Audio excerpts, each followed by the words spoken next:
মাজার হচ্ছে জিয়ারতের স্থান আর মন্দির হচ্ছে পূজার স্থান। মন্দির কিসের স্থান? পূজার স্থান। তো আমরা যখন মাজার জিয়ারতে যাই, এরা যখন বলে পূজা, আমরা পূজাতে আসছি, মাজার জিয়ারত করতেছি না, মাজার পূজা করতেছি। এখন আমার আল্লাহ তাদেরকে ডাইরেক্ট পূজায় পাঠাই দিছে।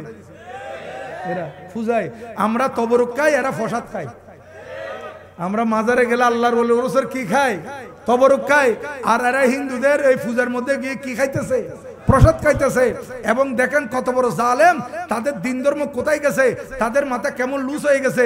এরা বলতেছে আল্লাহর কাছে শুকরিয়া আদায় করতেছি যে পূজায় আসতে পারছি। যে নাউজুবিল্লাহ বলেন না। আরেক জালেম বলতেছে, ও হিন্দু ভাইয়েরা, হিন্দুদেরকে খুশি করার জন্য বলতেছে, ও হিন্দু ভাইয়েরা, তোমাদের পূজা আমাদের রোজা। সাথে সাথে বেঈমান হয়ে গেছে, কাফের হয়ে গেছে। সাথে সাথে কাফের। কেন? রোজা হচ্ছে ইবাদত, পূজা হচ্ছে শিরিক। রোজা কি? ইবাদত, পূজা শিরিক। দুটোটাকে এক করে দিয়েছে ওই বুটের জন্য। দুনিয়া দুনিয়া। আমার আল্লাহ সিদ্ধান্ত দিয়ে দিয়েছেন কোরআন শরীফে। ওই জালেমের মতো সিদ্ধান্ত না, উঠে বলতেছে তাদেরকে জিতানোর সিদ্ধান্ত নিয়ে নিয়েছে নয়।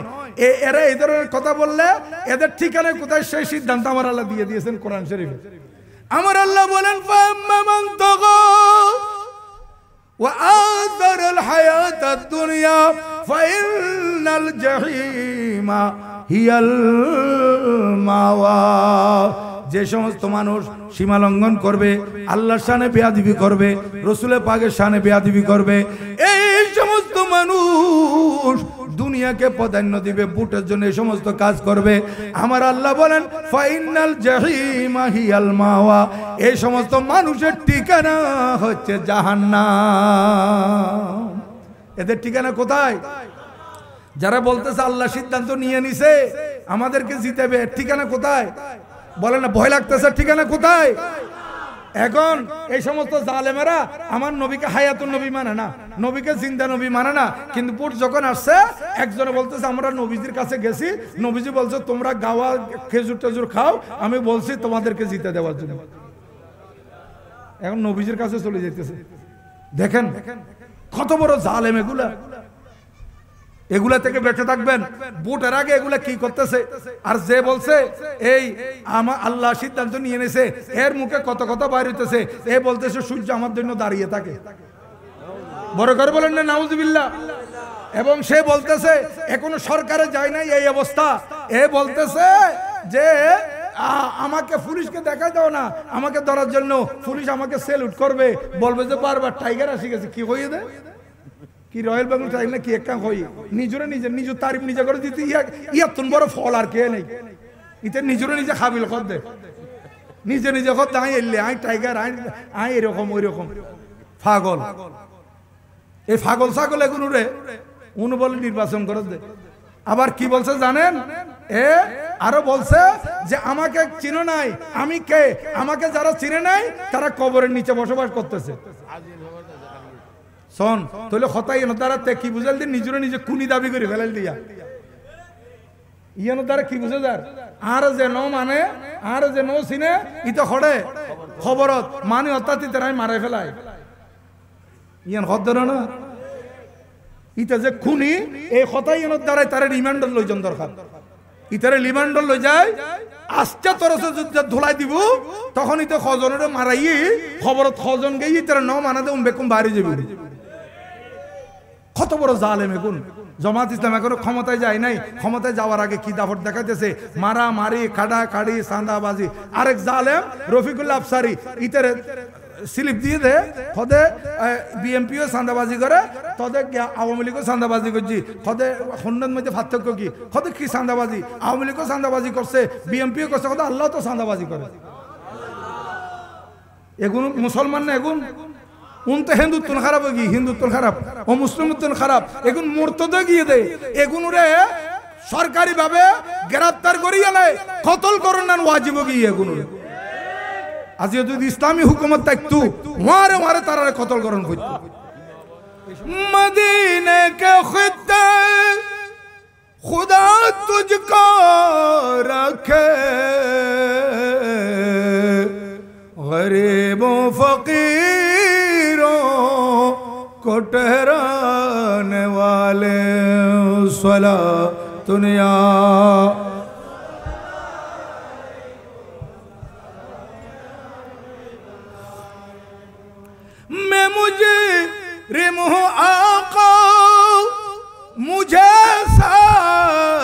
ले लो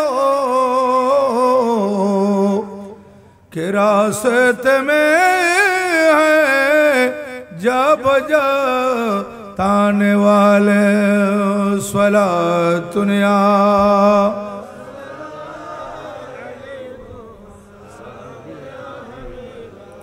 रज़ा नफ्स दुश्मन है दम में न आना कहाँ तुमने देखे है चंद्रने वाले स्वलातुनिया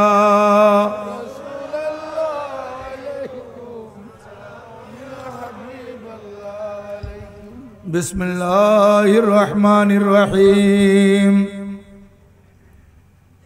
क़ाल अल्लज़ी इन्दहु इल्मुम मिनल किताब अना आतीका बिही क़ब्ल अन यर्तद्द इलैका तर्फुक सदक़ल्लाहु मौलाना अज़ीम वसदक़ रसूलुहुन नबियुल हबीबुल करीम मौलाया सल्लि वसल्लिम वबारिक अलैहि।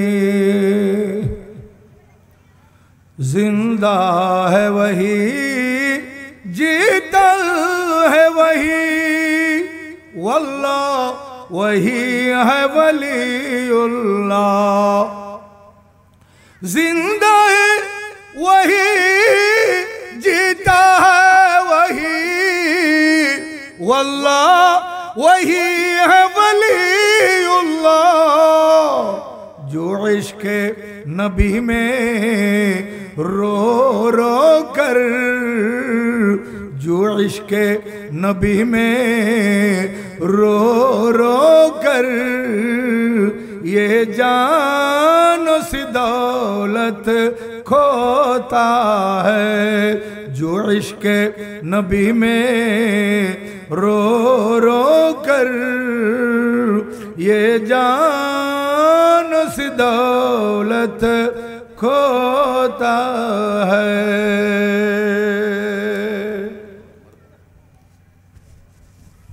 पवित्र जश्न ईद मिलादुन नबी सल्लल्लाहु अलैहि वसल्लम ओ पवित्र फातिहा याजदाहम शरीफ उद्यापन उपलक्षे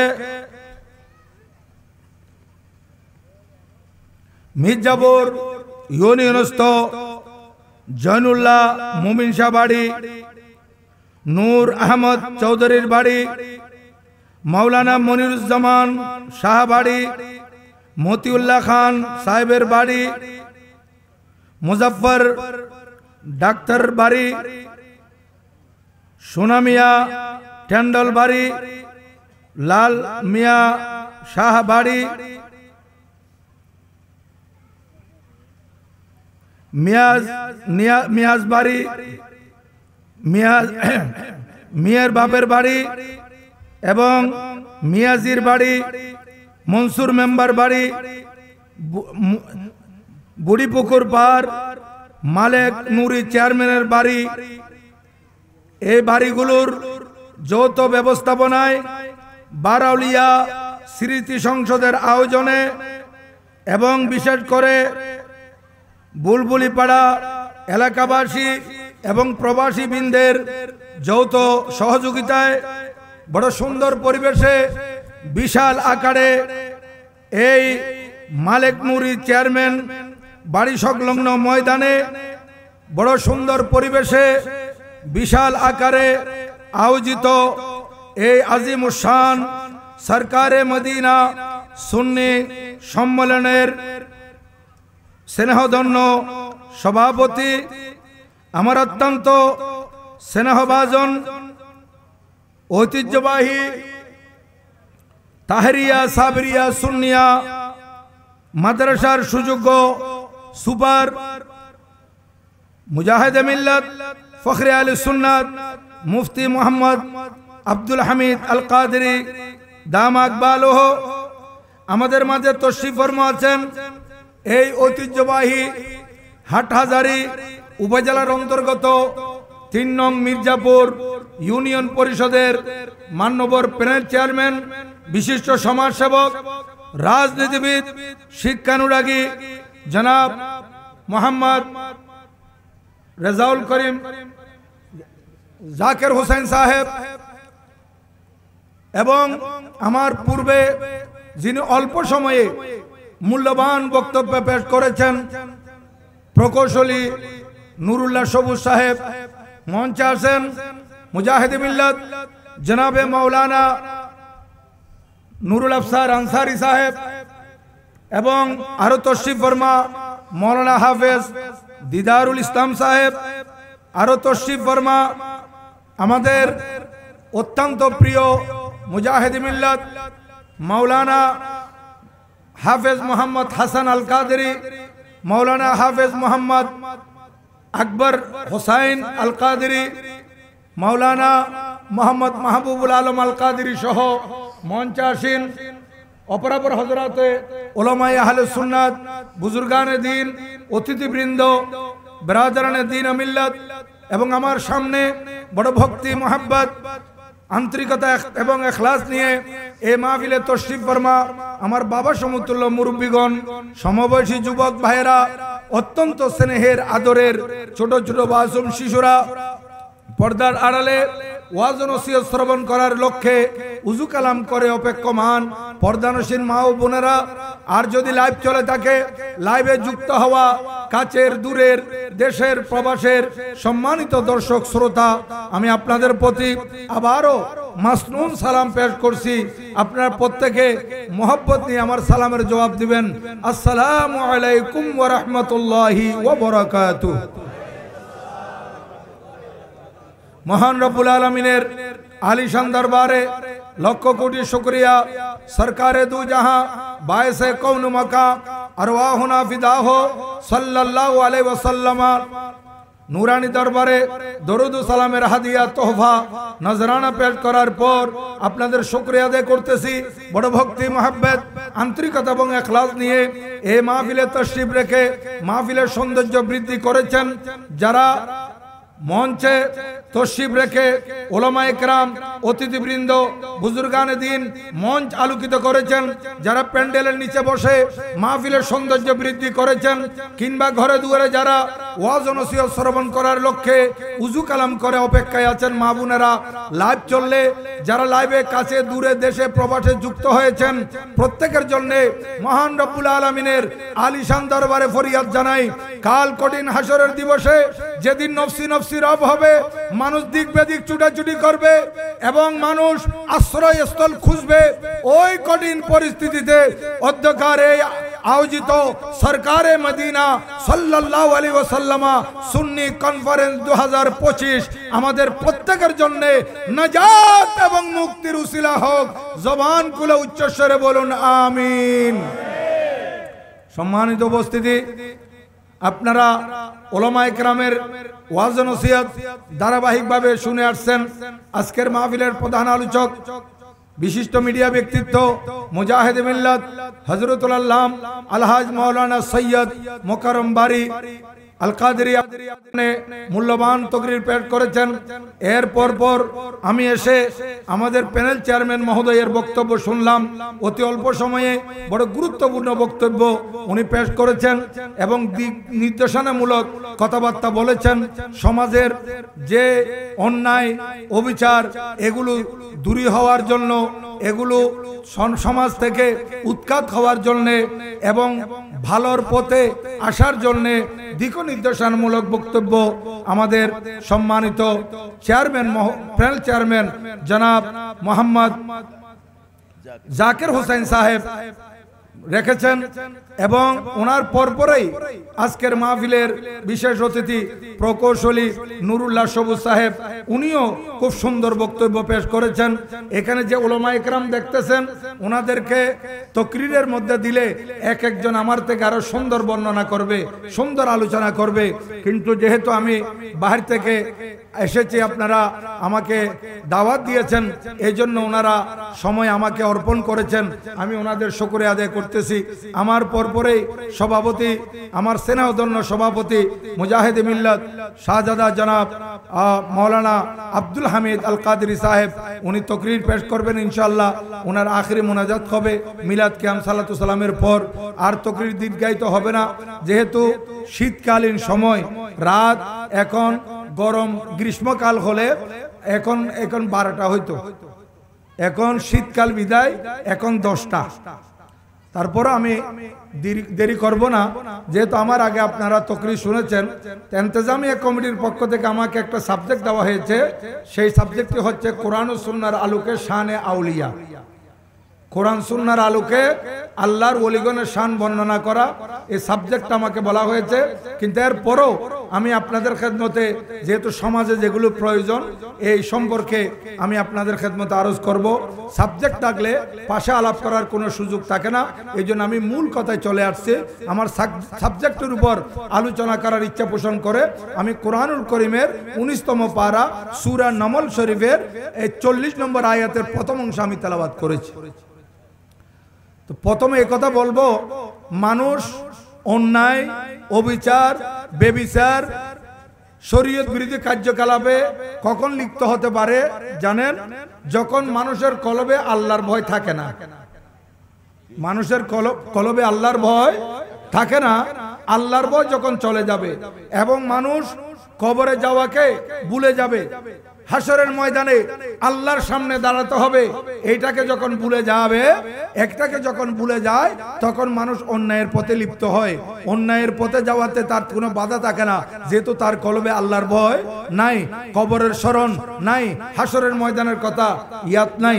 যে সমস্ত মানুষ অন্যায় করে, অবিচার করে, বেবিচার করে, জুলুম করে এবং সুদ ঘুষ গ্রহণ করে, অন্যায়ের পথে চলে, এই প্রত্যেকটা খারাপ কাজের কারণে কলবের মধ্যে একটা একটা দাগ পড়ে যায়, কালো দাগ, এবং এই দাগ পড়তে পড়তে পুরো কলবটা কালো হয়ে যায় এবং সেখানে লোহার মধ্যে যেমন জং ধরে, মরিচা পড়ে, কলবের মধ্যে মরিচা পড়ে যায়। আল্লাহর প্রিয় মাহবুব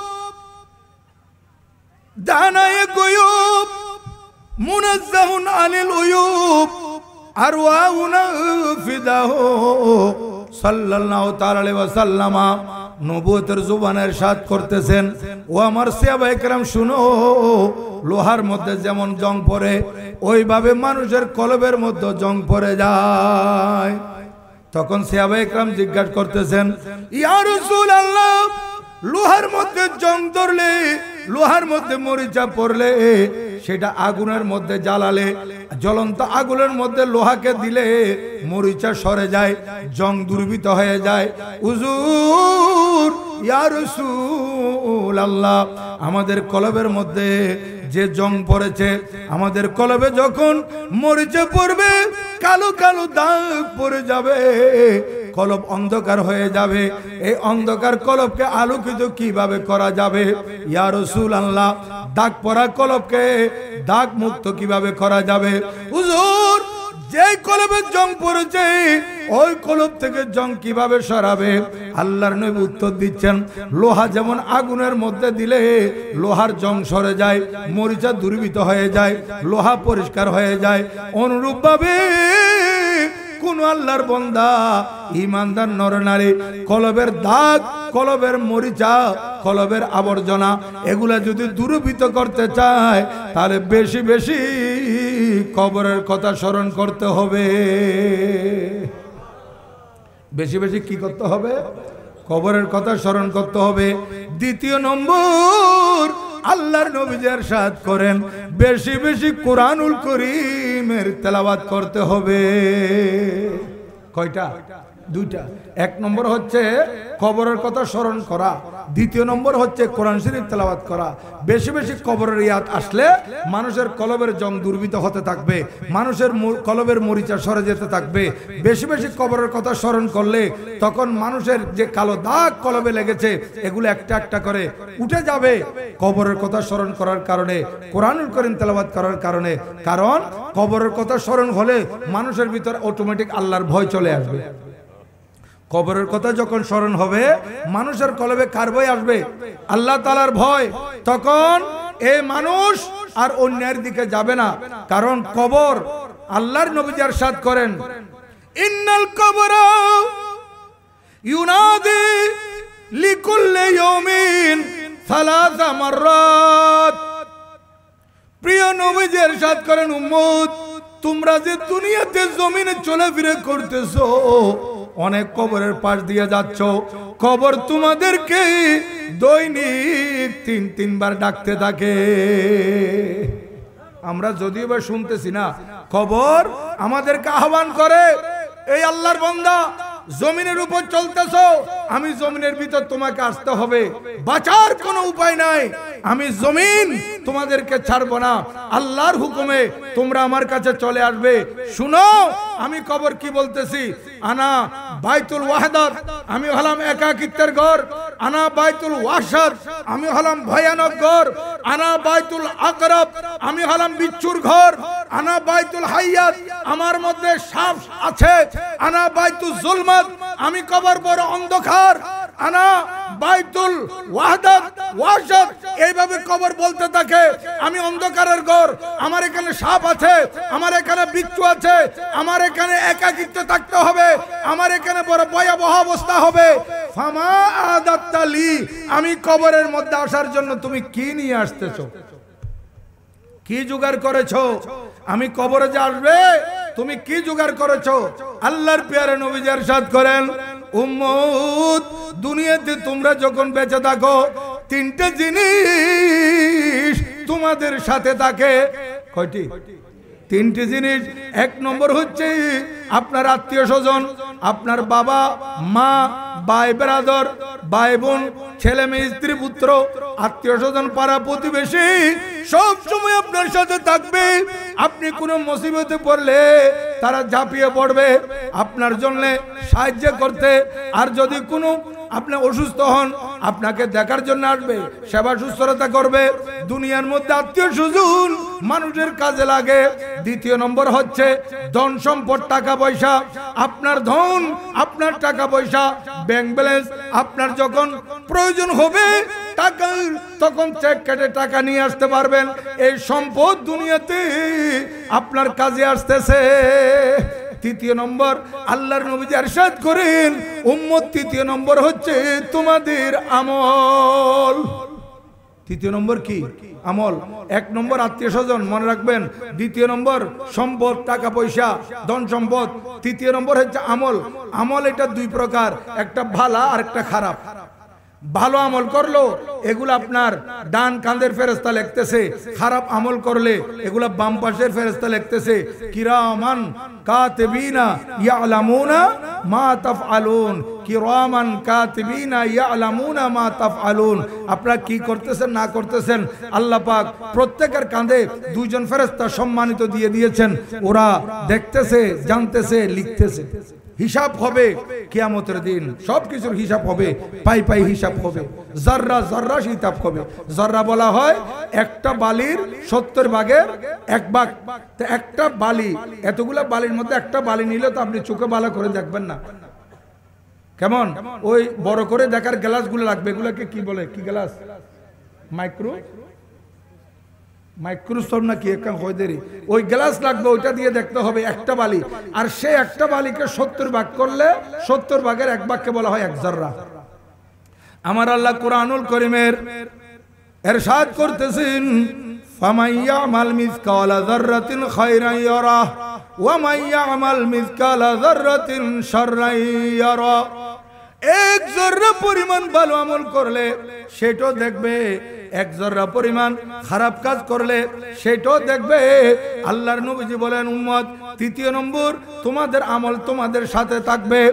আর যেদিন তুমি মারা যাবে তোমাকে গোসল করানোর পর যখন তোমাকে কাফন পরাই দিবে, সম্মানিত উপস্থিতি মনে রাখবেন আল্লাহর নবী ইরশাদ করতেছেন উম্মত কাফন পরিধান করায় জানাজা পড়ে যখন তোমাকে কবরে নিয়ে গিয়ে কবরের ভিতর ঢুকে দিবে, উপরে কবর বন্ধ করে দেবে, তোমার উপর যখন মাটি চাপা দেবে তখন তোমার সাথে একটি যাবে, বাকি 2টি ফেরত চলে আসবে। দুনিয়াতে তিনটি আমার সাথে ছিল, আত্মীয় স্বজন, টাকা পয়সা, আমল। কিন্তু আমি যখন মারা গেলাম, কবরে যাওয়ার পর আমার আত্মীয় স্বজন কি আমার সাথে কবরে যাবে? না, এরা ব্যাক করবে, এরা বাড়িতে চলে আসবে, এরা ফেরত আসবে। দ্বিতীয় নম্বর হচ্ছে সম্পদ, এগুলাকে আমার কবরে যাবে নয়। আমি মারা যাওয়ার সাথে সাথে এগুলা আমার সম্পদ নাই, আমার উত্তরাধিকারীদের হয়ে গেছে। কার হয়ে গেছে? উত্তরাধিকারীদের। এগুলো তরকা মিরাজ উত্তরাধিকারীদের সম্পদ হয়ে গেছে, আমার আর নাই। আমার কি বলতেছে উম্মত, তোমার হচ্ছে সাথে যাবে যে আমল, ভালো করলো সেটা যাবে, খারাপ করলো সেটা যাবে। মানুষ যখন ভালো আমল করবে, নেক আমল করবে, ঈমান যদি থাকে, ওই বান্দা কবরে যাওয়ার পর অনেক শান্তি পাবে। কবরে মুনকার নাকিরের সওয়ালের জবাব দেওয়ার পর আল্লাহ পাক সুবহানাহু ওয়া তাআলার পক্ষ থেকে আওয়াজ আসবে, ফায়ুনাদি মুনাদিন, আওয়াজ দিবে ফেরেশতাদেরকে, ও ফেরেশতারা ফাফরিশুহু মিন ফিরাশিল জান্নাহ। আমার বান্দাকে মাটিতে শুয়ে দিয়েছে, আমার বান্দা তো প্রশ্নের উত্তর যথাযথ দিয়েছে, মাটিতে কেন শুয়ে থাকবে? আমার বান্দা কিয়ামত পর্যন্ত এই কবরে থাকবে। জান্নাত থেকে আমার বান্দার জন্য বিছানা নিয়ে আসো। কবরের মধ্যে জান্নাতি বিছানা দিয়ে দিবে। আমার আল্লাহ বলবেন, তাকে একটা সাদা অল্প দামি কাপড় দিয়ে তাকে কাফন দিয়ে কবরে দিয়ে দিয়েছে। ওয়া আলবিসুহু মিন লিবাসিল জান্নাহ, আমার বান্দাকে জান্নাতি পোশাক দিয়ে দাও। কি দাও? জান্নাতি পোশাক দিয়ে দাও।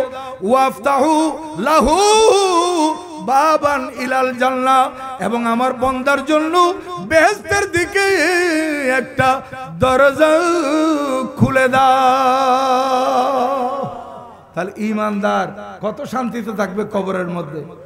আর যদি বদ আমল করে যায়, ওই বদ আমল তো সাথে থাকবে, জবাব দিতে পারবে না ফেরেশতাদের।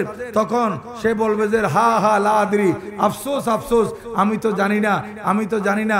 তখন ফায়ুনাদি মুনাদিন, উপর থেকে আওয়াজ আসবে, ফাফরিশুহু মিনান নার। এ ফেরেশতারা, এ তো সারাটা জীবন বদ আমল করেছে, এখন কবরে আসছে, ঈমানও নাই, সে কবরে আসছে, তাকে জাহান্নামের বিছানা বিছাই দাও, আগুনের বিছানা, আগুনের উপর তাকে শোয়াইয়ে দাও। ওয়াল বিসুহু মিনান নার, এবং তাকে আগুনের পোশাক পরাইয়ে দাও। ওয়াফতাহু লাহু বাবান ইলান নার, এবং তার জন্য জাহান্নামের দিকে একটা দরজা খুলে দাও। তখন কি অবস্থা হবে? এই দুনিয়াতে আমরা আছি, কবরে তো বড় কঠিন প্রশ্ন হবে। হযরতে সৈয়দাতুনা উম্মুল মুমিনিন হযরত আয়েশা সিদ্দিকা রাদিয়াল্লাহু তাআলা আনহার আপন বোন, সিদ্দিক আকবর রাদিয়াল্লাহু তাআলা আনহুর আপন কন্যা হযরতে আসমা বিনতে আবি বকর রাদিয়াল্লাহু তাআলা আনহুমা, উনি বর্ণনা করতেছেন, একদিন আল্লাহর নবীজি সাহাবায়ে কেরামের সামনে খুতবা দিচ্ছেন। তখন খুতবা দেওয়ার সময় নবীজি ওই কবরের আযাবের কথা বলতেছিলেন। যাকারা ফিতনাতুল কবর, আমার নবীজি কবরের মধ্যে যে আজমাইশ হবে, ফিতনা হবে, এই সম্পর্কে জিজ্ঞাসা আলোচনা করতেছেন।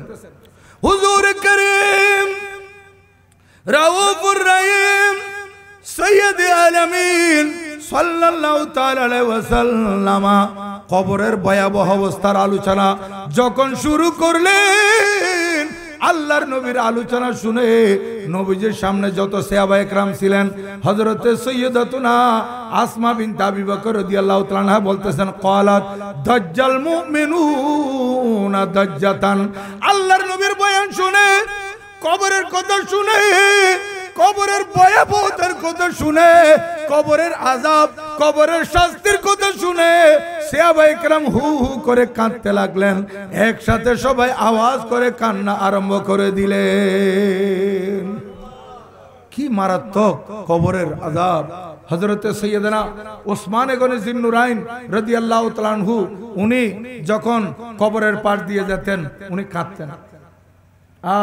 আমরা এখন কবরের পাশ দিয়ে হাঁটাচলা করতেছি, কোনো খবর নাই। কবরবাসীর কথা খেয়াল করতেছি না, একটা সালামও দিচ্ছি না, জিয়ারতও করতেছি না।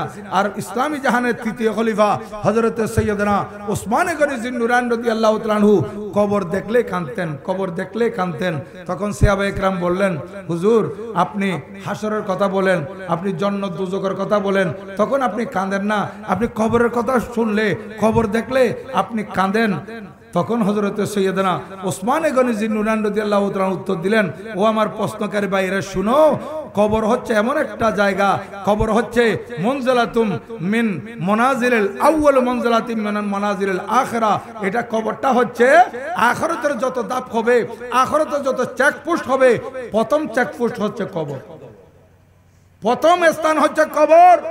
নবীজি ইরশাদ করেছেন যে কবরের প্রশ্নের মধ্যে আসান হবে, যার জন্য কবরের প্রশ্ন সহজ হবে, যে কবরের মধ্যে মুনকার নাকিরের প্রশ্নের উত্তর দিতে পারবে, তার জন্য পরকালের ধাপগুলো সহজ হয়ে যাবে। আর যে ব্যক্তি কবরের সওয়ালের জবাব দিতে পারবে না, তার জন্য প্রত্যেকটা ধাপ কঠিন থেকে কঠিন হবে। হযরত ওসমান রাদিয়াল্লাহু তাআলা বলেন, এই জন্য আমি কাঁদি, কবরের মধ্যে আমার কোন অবস্থা হবে। আচ্ছা, ওনার কি অবস্থা হবে? উনি তো আল্লাহর নবীর সাহাবী, উনি তো সাহাবী রাসূল, তারপরে দুনিয়াবাসীকে শিক্ষা দিচ্ছেন, এ আমার নবীজির উম্মতেরা শুনো, একটু কবর দেখলে কবরের কথা স্মরণ করিও। তুমি যে যাবে, একজন ফার্সি শায়ের কত সুন্দর বলেছেন, আহা আজকে কবরের পাশ দিয়ে যাচ্ছেন, আপনার কোনো ফিলিংস নাই, আপনার কোনো অনুভূতি নাই, আপনার কোনো ধরনের পরিবর্তন নাই এই কবর দেখার পর। বাগুরিস্তা নজর কুন তা बबीनी जमाना हम नशीनी रा चकरदा। ওই ফারসি কবি বলতেছেন, এই দুনিয়ার মানুষ কবরের পাশ দিয়ে যাচ্ছ, তুমি খেয়াল করো, তোমার থেকে বড় দামি দামি মানুষ আজকে কবর তাদেরকে খেয়ে ফেলেছে, কবরের ভিতর তাদেরকে দিয়ে দিয়েছে। যারা এই তোমাদের কবরস্থানের মধ্যে আছে, এদের মধ্যে তোমাদের চাইতে দামি দামি মানুষ ছিল আছে। এখন দেখেন, এই যে এই বাড়িটার নাম আব্দুল মালেক নুরি, চেয়ারম্যানের বাড়ি। আব্দুল মালেক নুরি চেয়ারম্যানের বাড়ি, উনি চেয়ারম্যানই করেছেন। উনি ইউনিয়ন পরিষদের চেয়ারম্যান ছিলেন, মির্জাপুর ইউনিয়নের। ওনাকে মানুষ কত ইজ্জত করত, কত সম্মান করত, কিন্তু আজকে কোথায়? কবরে। আপনি তো চেয়ারম্যান নয়, আপনি তো মেম্বারও নয়, আপনি একজন সাধারণ মানুষ, আপনি কবরের কথা স্মরণ করতেছেন না।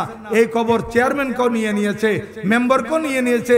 আর শুধু চেয়ারম্যান মেম্বার নয়, অনেক এমপি কবরের মধ্যে আছে, অনেক মন্ত্রী কবরে আছে, রাজা বাদশারা কবরে আছে। কবর থেকে কেউ বাঁচতে পারবে না। আমরা কি, যে সমস্ত বড় বড় মন্ত্রী, মিনিস্টার, প্রধানমন্ত্রী, প্রধান উপদেষ্টা, ওরা যখন বের হয়, ডানে বামে সামনে পিছে তাদেরকে এসকর্ট দেওয়া হয়, পুলিশ আছে, তাদের নিরাপত্তা দেওয়া হয়, কিন্তু এই নিরাপত্তার ভিতরেও মলকুল মউত আইসা তাদের রু নিয়ে যাবে। বাঁচতে পারবে? আমি যে ওয়াজ করতেছি, এই ওয়াজ আরো মনে করেন আরো ঘন্টা অনেক করলো, এই 1 ঘন্টা যে ওয়াজ করতে পারবে, এটার কোন সিউরিটি আছে? ইযা জাআ আজালুহা লা ইস্তাখিরুনা সাআতাও ওয়ালা ইস্তাকদিমুন। আমার আল্লাহ বলেন, বান্দা তোমাদের সময় যখন চলে আসবে, 1 সেকেন্ড দেরি করা হবে না, 1 সেকেন্ড এদিক সেদিক করা হবে না। তোমরা যে অবস্থায় থাকো না কেন, সেই অবস্থায় তোমাদেরকে নিয়ে যাওয়া হবে। বাঁচার কোনো উপায় আছে? নাই। হযরত সৈয়দনা সুলাইমান আলাইহিস সালামের দরবারে একজন লোক বসা ছিলেন। বসা থাক অবস্থায় মানুষের মত যখন কাছে আসে, তখন মালাকুল মউতকে দেখতে পায় ভয়ানক সুরতে। তখন মালাকুল মউত তার দিকে তাকাচ্ছে। তার দিকে যখন তাকাচ্ছে, এই লোকটা হযরত সুলাইমান আলাইহিস সালামের কাছে দৌড়ে গেছে, হুজুর আমার কাছে ভয় লাগতেছে, যেভাবে আমার দিকে তীক্ষ্ণ দৃষ্টিতে ঘুর ঘুর করে তাকাচ্ছে, এই লোকটা মনে মালাকুল মউত হবে। হুজুর আমি এত তাড়াতাড়ি মরতে চাই না, আপনি এখন সিরিয়াতে আছেন, আপনি বাতাসকে হুকুম দেন আমাকে একটু ইন্ডিয়ায় পৌঁছায় দেওয়ার জন্য। কোথায়? বলেন কোথায় সিরিয়া কোথায় ইন্ডিয়া, হাজার হাজার মাইল দূরে, ওকে পৌঁছে দেওয়ার জন্য সে বলছে হুজুর আমি যদি সেখানে যাই তাহলে আমি কিছুদিন বাঁচতে পারবো। এখন তো আমাকে ধরে ফেলবে কিছুক্ষণ পরে, যেভাবে মলকুল মত আমার দিকে তাকাচ্ছে। এই ব্যক্তির আবেদনের প্রেক্ষিতে হযরত সাইয়্যিদনা সুলাইমান আলাইহিস সালাম বাতাসকে ডাক দিলেন। কারণ হযরত সুলাইমান আলাইহিস সালাম এমন নবী ছিলেন যিনাকে আল্লাহ পাক সুবহানাহু ওয়া তাআলা একদিকে নবুয়তের দায়িত্ব দিয়েছিলেন, অপরদিকে সারা পৃথিবীর বাদশা বানিয়েছেন। হযরত সুলাইমান আলাইহিস সালাম সারা পৃথিবীর কি ছিলেন? বাদশা ছিলেন। আবার আমার আল্লাহ বলেন ওয়া আল্লামনাহু মানতাকাত তায়র, আমি হযরত সুলাইমান আলাইহিস সালামকে পাখির ভাষা শিখিয়েছি। পাখি পশু কি বলতেছে হযরত সুলাইমান আলাইহিস সালাম সব বুঝতেছে। গরু ডাকতেছে আম্বা আম্বা করে, কি বলতেছে সুলাইমান আলাইহিস সালাম জানতেন। পাখি কিচিমিচি করতেছে, কি বলতেছে সুলাইমান আলাইহিস সালাম বুঝতেন। সবকিছু আমার আল্লাহ ওনাকে জানিয়ে দিয়েছেন।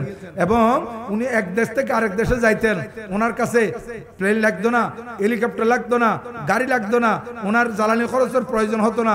উনি সিংহাসনে বসলে বাতাসকে আহ্বান করতেন, বাতাস এত স্পিড আসতো ওনার সিংহাসন শুদ্ধ যেখানে চাইতেন সেখানে উড়ে নিয়ে যাইতেন। এমন পাওয়ারফুল নবী ছিলেন হযরত সাইয়্যিদনা সুলাইমান আলাইহিস সালাতু ওয়াস সালাম। উনি নবী ইবনে নবী, ওনার আব্বা হচ্ছেন হযরত সাইয়্যিদনা দাউদ আলাইহিস সালাম। উনি যার উপর আসমানে 4টি বড় বড় কিতাব থেকে একটি কিতাব নাজিল হয়েছিল, ওই কিতাবের নাম ছিল জাবুর। আমার আল্লাহ বলেন ওয়া আতাইনা দাউদা জাবুরা, আমি হযরত দাউদ আলাইহিস সালামকে জবুর কিতাব দান করেছি। মুসলমান, এখন উনি বাতাসকে ডাক দিলেন, বাতাস আসলো। হযরত সুলাইমান আলাইহিস সালাম বাতাসকে বললেন আমার এই উম্মতকে তুমি বাতাস এই সিরিয়া থেকে হিন্দুস্তানের অমুক জায়গায় পৌঁছিয়ে দাও। হযরত সুলাইমান আলাইহিস সালামের অর্ডার মতে বাতাস ওই ব্যক্তিকে মুহূর্তের মধ্যে এত স্পিডে নিয়ে গেল, দেরি করে নাই, যেখানে চেয়েছে সেইখানে পৌঁছিয়ে দিয়েছে। এই সিরিয়ার মধ্যে যে মলাকুল মউত আজরাইল আলাইহিস সালাম তার দিকে গুরগুর করে তাকাচ্ছিলেন, তীক্ষ্ণ দৃষ্টিতে তাকাচ্ছিলেন, বারবার তাকাচ্ছিলেন। এই বান্দা যখন বাতাসের সাহায্যে সুলাইমান আলাইহিস সালামের নির্দেশে বাতাস তাকে ইন্ডিয়ার জমিনে পৌঁছে দিল, তখন মালাকুল মউত সেইখানে উপস্থিত হয়ে গেলে। কথা বুঝতেছেন? আমার কথা বুঝে আসতেছে? মালাকুল মউত সেখানে উপস্থিত, বলে আমি তোমার রু নেওয়ার জন্য আসছি। হুজুর আমি তো আপনার বয়ে এখানে চলে আসছি। যে বলে না তুমি আমার বয়ে চলে আসলে কি হবে, তুমি যে হযরত সুলাইমান আলাইহিস সালামের দরবারে বসে আছো আমি বড় টেনশন ফিল করতেছি। কেন? যেহেতু আল্লাহ পাক আমাকে হুকুম দিয়েছেন তোমাকে ইন্ডিয়ার এই জায়গা থেকে রু কবজ করার জন্য। ইন্ডিয়ার এই জায়গা থেকে তোমার রু কবজ করার হুকুম। তুমি যে সুলাইমান আলাইহিস সালামের দরবারে বসে আছো, আমি তোমার রু কখন কবজ করব, সময় তো আর বেশি নাই। ঠিক আমি দেখলাম তোমার মত যখন কাছে আসছে তখন তুমি সুলাইমান আলাইহিস সালামকে বললা যে বাতাস যাতে তোমাকে পৌঁছায় দেয়। বাতাস তোমাকে এমন জায়গায় পৌঁছায়ছে, এমন টাইমে পৌঁছায়ছে যে জায়গায় তোমার রু কবজ করার কথা এবং যে টাইমে তোমার রু কবজ করার কথা, ঠিক জাস্ট টাইমে তুমি এখানে পৌঁছে গেছো। বাঁচতে পারবে? মৃত্যু থেকে কেউ বাঁচতে পারবে? একটা কথা মনে রাখবেন, আমি বারবার বলি, আসার সময় সিরিয়াল আছে, যাওয়ার সময় কোনো সিরিয়াল নাই। আগে আপনার পরদাদা আসছে, পরদাদা থেকে দাদা আসছে, দাদা থেকে আপনার বাবা, আপনার বাবা থেকে আপনি, আপনি থেকে আপনার ছেলে, আপনার ছেলে থেকে আপনার নাতি, আপনার নাতি থেকে আপনার পতি। একটা সিরিয়াল আছে, চেইন আছে, কিন্তু যাওয়ার সময় কোনো সিরিয়াল নাই। দেখা যাচ্ছে দাদা বেঁচে আছে, নাতি চলে গেছে, ছেলে মারা গেছে, বাবা বেঁচে আছে, আছে না এরকম? মা আছে, মেয়ে চলে গেছে, নানি আছে, নাতনি চলে গেছে। যাওয়ার সময় কোনো সিরিয়াল নাই। আপনি যে কথা বলেন যে আস্তে আস্তে বুড়া হলে দাড়ি রাখবো, বুড়া হলে মসজিদে নামাজ পড়বো, বৃদ্ধ হলে কাজ করব, এগুলো বলতেছেন ঠিক, যে এই বয়স পর্যন্ত যাবেন এটার কোনো গ্যারান্টি আছে? নাই। কত মানুষ, কত যুবক 18 বছর, 20 বছর, 25 বছরে দুনিয়া থেকে চলে যাচ্ছে। আর কত সন্তান দুনিয়াতে রু নিয়ে আসতে পারে নাই, মার গর্ভ থেকে মরা আসছে, আছে না এরকম? তো তো আমরা কিসের দুনিয়া করতেছি? এখান থেকে তো চলে যেতে হবে। আমরা যদি একটু কবর হাসরকে ভয় করি তাহলে দেখবেন আমাদের কলব পরিষ্কার হবে, নামাজ ভালো লাগবে, ওয়াজ ভালো লাগবে। আজকে এখানে যদি একটা নাচ দিত, এখানে মানুষের উপর মানুষ পড়তো কেন? যেহেতু কলব অন্ধকার হয়ে গেছে অধিকাংশের। আর আপনাদের যাদের কলব পরিষ্কার আছে আপনারাই আজকের মাহফিলে আসতে পারছেন। আপনাদের কাছে ওয়াজ ভালো লাগতেছে, আপনাদের কাছে নামাজ ভালো লাগবে, আপনাদের কাছে রোজা ভালো লাগবে, আপনাদের কাছে কোরআন শরীফের তেলাওয়াত ভালো লাগবে, আপনাদের কাছে সদকা খায়রাত ভালো লাগবে। কিন্তু যাদের কলব অন্ধকার হয়ে গেছে এদের কাছে ভালো নসিহত এগুলোর কাছে 20 লাগবে। কি লাগবে? 20 লাগবে। যেমন অসুস্থ ব্যক্তি, তাকে যদি আপনি ভালো মিষ্টি খাবান সে বলবে যে এগুলো তিতা। রুগীকে যদি মিষ্টি খাবান রুগী কি বলবে? তিতা বলবে। আসলে কি মিষ্টি তিতা না তার গালের দোষ? গালের দোষ। অনুরূপ ভাবে যে সমস্ত মানুষের কলব অন্ধকার হয়ে গেছে তাদের কাছে এই কোরআন শরীফের হাদিস শরীফের নসিহত গুলো ভালো লাগবে না। আল্লাহ পাক হেদায়েত নসিব করুক, বড় করুক, বলুন আমিন। যাই হোক, আমি আর কথা বাড়াচ্ছি না। আমরা সব সময় আল্লাহর ভয় অন্তরে রাখতে হবে এবং আমাদের কলবের মধ্যে দোজকের ভয় রাখতে হবে। আল্লাহ তাআলার সামনে উঠবো যে এটা আমাদেরকে স্মরণ রাখতে হবে। এই কারণে আমার আল্লাহ সুবহানাহু ওয়া তাআলা কি বলেছেন জানেন? সূরা নাজিয়াত, এটা হচ্ছে কোরআন শরীফের 30তম পারার 79 নম্বর সূরা, 79 নম্বর সূরা। ওই সূরার 37 থেকে 41 পর্যন্ত 5টি আয়াতের মধ্যে আল্লাহ পাক কি বলেন দেখেন। فَأَمَّا مَنْ طَغَى وَآثَرَ الْحَيَاةَ الدُّنْيَا فَإِنَّ الْجَحِيمَ هِيَ الْمَأْوَى وَأَمَّا مَنْ خَافَ مَقَامَ نَفْسِهِ وَنَهَى النَّفْسَ عَنِ الْهَوَى فَإِنَّ الْجَنَّةَ هِيَ الْمَأْوَى। আমার আল্লাহ বলেন, যে সমস্ত মানুষেরা নাফরমানি করবে, যে সমস্ত মানুষ সীমা লঙ্ঘন করবে, ভালো আমল করবে না, আল্লাহর শানে বেয়াদবি করবে, রাসূল পাকের শানে বেয়াদবি করবে, আহলে বাইত রাসূলের শানে বেয়াদবি করবে, সাহাবায়ে কেরামের শানে গোস্তাই করবে, আউলিয়া কেরামের শানে গোস্তাই করবে, ওই সমস্ত মানুষ এবং ও আসারাল হায়াতাদ দুনিয়া এবং দুনিয়াকে প্রাধান্য দিয়েছে। কাকে প্রাধান্য দিয়েছে? দুনিয়া দুনিয়া দুনিয়া দুনিয়া করে আজকে অনেক মানুষ পাগল হয়ে গেছে। কবরের কথা, হাসরের কথা মোটো ইয়াদ নাই। আমার আল্লাহ বলেন ফাআম্মা মান তাগা, যারা নাফরমানি করে। যেমন মনে করেন এই যে বাউল শিল্পী আবুল সরকার, সে আল্লাহর শানে বেয়াদবি করছে, এটা হচ্ছে নাফরমানি। এটা কি? নাফরমানি। আমার আল্লাহর শানে সে মানুষ এত বড় জনসম্মুখে শিল্পী গান গাইতেছে আর বলতেছে আল্লাহ এক মুখে এত কথা কেন বলে, এবং বলতেছে আল্লাহর মুখ কয়টা? এটা মুখ না কি আরেকটা শব্দ বলছে, মুখ না থুক কি একটা বলছে। আবার বলতেছে কোরআন শরীফের মধ্যে আল্লাহ পাক সুবহানাহু ওয়া তাআলা নাচের কথা বলছে, ওই সূরার নাচ নিয়ে ঠাট্টা করতেছে। বলতেছে এখানে বিরাব্বিল নাস, মালিকিন নাস, ইলাহিন নাস, আমাদেরকে বেশি বেশি নাচতে বলছে। যে নাউজুবিল্লাহ বলেন না। মনে রাখবেন, শেয়ার, এই দাড়ি হচ্ছে মুসলমানের শেয়ার, টুপি হচ্ছে মুসলমানের শেয়ার। দাড়ি নিয়ে, টুপি নিয়ে, কোরআন শরীফ নিয়ে, ইসলাম নিয়ে যদি আপনি ঠাট্টা মস্কারি করেন, সাথে সাথে কাফের হয়ে যাবে। ইস্তেহাজা বিদ্দিন কুফরি। দিন ধর্ম নিয়ে, শেয়ার ইসলাম নিয়ে যদি কেউ ঠাট্টা করে, সাথে সাথে কাফের হয়ে যাবে। এই আউল বাউল শিল্পী আবুল, তাকে গ্রেফতার করা হয়েছে। আমরা আবেদন করব, সরকারের কাছে জোর দাবি জানাবো, এই আল্লাহর শানে গোস্তাই করছে, সে মুরতাদ হয়ে গেছে। মুরতাদ, যে মুরতাদ হবে, এই মুরতাদের শাস্তি হচ্ছে মৃত্যুদণ্ড। তাকে মৃত্যুদণ্ড দিতে হবে। তার পক্ষে যারা কথা বলতেছে তাদেরও একই শাস্তি হতে হবে। তার কেউ পক্ষে কথা বলতে পারবে না, কারণ এই জমিন এটা আল্লাহর জমিন। আল্লাহর জমিনের মধ্যে আল্লাহর বিরুদ্ধে কথা বলে, দিন ধর্মের বিরুদ্ধে কথা বলে, এই জমিনে থাকার তার কোনো অধিকার নাই। এবং সাথে সাথে আমাদের দেশে কিছু ইসলাম নামদারি কতগুলা জালেম আজকে ভোটের জন্য পাগল হইয়া কি কি কথা বলতেছে। এক জালেম বলতেছে আল্লাহ নাকি সিদ্ধান্ত নিয়ে নিছে তাদেরকে জয় করাই দিবে। আপনারা ফেসবুকে পাইছেন আপনারা? আল্লাহ সিদ্ধান্ত নিয়ে নিছে, এবার জামাত ইসলামকে জয় করে দিবে। আচ্ছা, তুই যে বললি আল্লাহ সিদ্ধান্ত নিয়ে নিছে, তোর কাছে কি ওহী আসছে নাকি?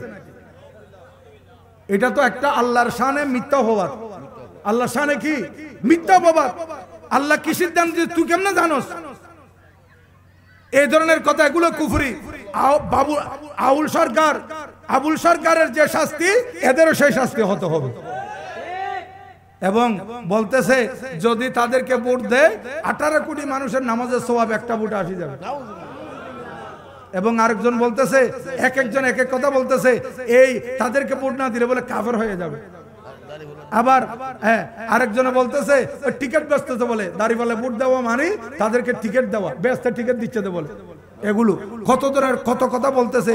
আর ওই আমির হামজা একটা আছে, ইতার জেলের ভিতর কি যে আল্লাহ জানে, ইতার লুজ হয়ে গিয়ে ব্রেন বেকুন স্ক্রুপ বেকুন অংশ গিয়ে গই, ই তো খনসমত কি করে তো হইন্য পারে, এক এক সময় এক এক ডইলে কথা কয়। High high high. আরেক জালেম, সে পাবনার 5 নম্বর আসনের ইকবাল না কি নাম তার নাম, সে বলতেছে নামাজ রোজা হজ যাকাত থেকে আরো বড় ফরজ হচ্ছে নেতা নির্বাচন করা বলে। আচ্ছা এদের আর এরা এবার দেখেন আমাদেরকে, আমরা সুন্নিরা মাজার জিয়ারত করি, আপনারা করেন না?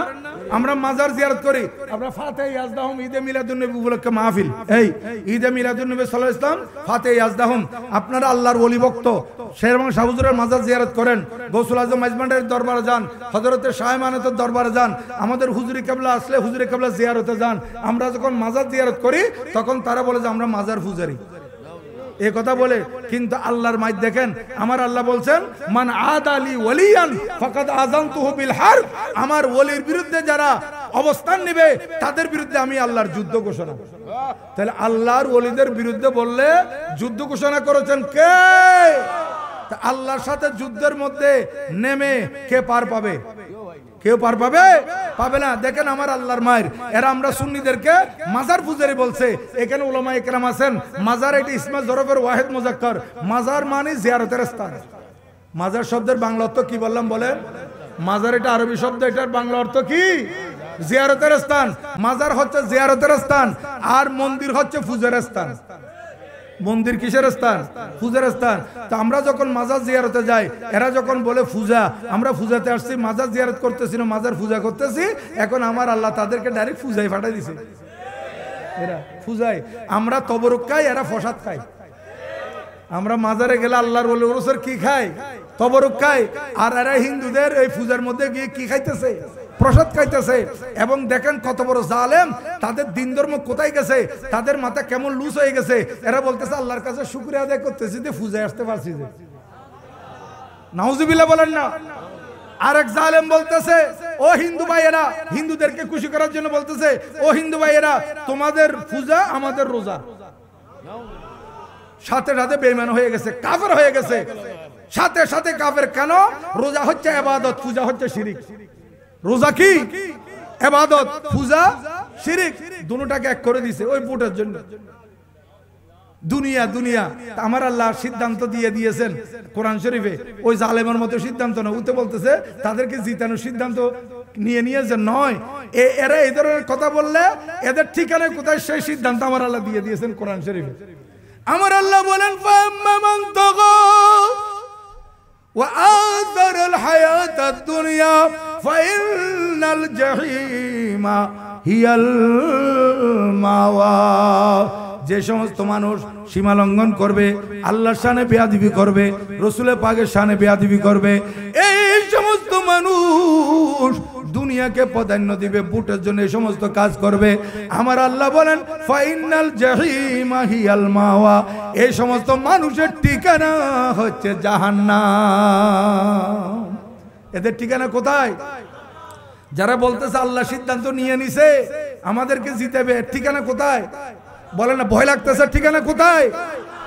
এখন এই সমস্ত জালেমেরা আমার নবীকে হায়াতুন নবী মানে না, নবীকে জিন্দা নবী মানে না। কিন্তু ভোট যখন আসছে, একজনে বলতেছে আমরা নবীজির কাছে গেছি, নবীজি বলছে তোমরা গাওয়া খেজুর টেজুর খাও, আমি বলছি তোমাদেরকে জিতে দেওয়ার জন্য। এখন নবীজির কাছে চলে যেতেছে। দেখেন কত বড় জালেম এগুলা। এগুলা থেকে বেঁচে থাকবেন। ভোটের আগে এগুলা কি করতেছে। আর যে বলছে এই আমার আল্লাহ সিদ্ধান্ত নিয়ে নিয়েছে, এর মুখে কত কথা বাইর হইতেছে। এ বলতেছে সূর্য আমার জন্য দাঁড়িয়ে থাকে। বড় করে বলেন না নাউজুবিল্লাহ। এবং সে বলতেছে এখনো সরকারে যায় নাই এই অবস্থা।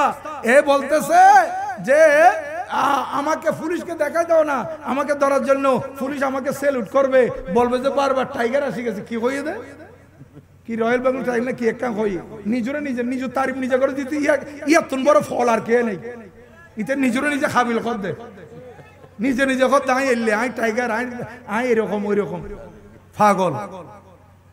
এই পাগল ছাগল এগুলো রে উনি বলে নির্বাচন করে দে। আবার কি বলছে জানেন, আরো বলছে যে আমাকে চিনো নাই, আমি কে, আমাকে যারা চিনে নাই তারা কবরের নিচে বসবাস করতেছে। শোন তাহলে হতাই দ্বারা কি বুঝাল দিন, নিজের নিজে কুনি দাবি করে ফেলাল দিয়া ইয়ানো দ্বারা কি বুঝে যার আর যে ন মানে আর যে ন চিনে ইতো খড়ে খবরত মানে অর্থাৎ তারাই মারে ফেলায় ইয়ান হদ না ইটা যে খুনি এই হতাই ইয়ানোর দ্বারাই তারা রিমান্ডার লই যান দরকার, ইতারে রিমান্ডার লই যায় আস্তে তরসে যুদ্ধ ধুলাই দিব, তখন ইতো খজনের মারাই খবরত খজন গেই তারা ন মানাতে বেকুম বাড়ি যাবে। কত বড় জালেম এগুন। জামাত ইসলাম এখনো ক্ষমতায় যায় নাই, ক্ষমতায় যাওয়ার আগে কি দাপট দেখাইতেছে, মারা মারি কাটা কাড়ি চাঁদাবাজি। আরেক জালেম রফিকুল্লাহ আফসারি ইতারে স্লিপ দিয়ে দে খদে বিএমপিও চাঁদাবাজি করে, তদে আওয়ামী লীগও চাঁদাবাজি করছি, খদে খন্ডের মধ্যে পার্থক্য কি, খদে কি চাঁদাবাজি, আওয়ামী লীগও চাঁদাবাজি করছে বিএমপিও করছে, খদে আল্লাহ তো চাঁদাবাজি করে। এগুন মুসলমান না এগুন উনতে হিন্দুত্ব খারাপ কি, হিন্দুত্ব খারাপ ও মুসলিমত্ব খারাপ, এগুন মুর্তদে গিয়ে দেয়, এগুনরে সরকারি ভাবে গ্রেফতার করিয়ে নেয়, কতল করুন না ওয়াজিব গিয়ে এগুনরে। আজকে যদি ইসলামী হুকুমত থাকতো মারে মারে তারা কতল করণ করত। এই সমস্ত জালেমল এগুলো তুমি বাঁচি তাইবেন এই এলাকার মধ্যে, যাতে এই ধরনের কোনো জালেম গজাই না পারে, ওনারা সতর্ক তাইবেন। ওনারা একখান কথা মনে রাখবেন, সোরা বলে চুরি করে দে গৃহস্থর অবস্থা বুঝি, সোরে চুরি করে দে গৃহস্থর অবস্থা বুঝি, এটা বাতালল ডুকুবি হতে যাতে মনে করিব ওনারা গুম।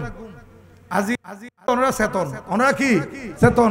এইভাবে সবসময় সুন্নিয়তের উপর মজবুত থাকবেন, সুন্নিয়তের উপর মজবুত থাকবেন, সুন্নিয়তের উপর অটল থাকবেন, সুন্নিয়তের কাজে সবসময় মাঠে ময়দানে থাকবেন, তখন চোর আর আপনাদের এরিয়া ঢুকতে পারবে না।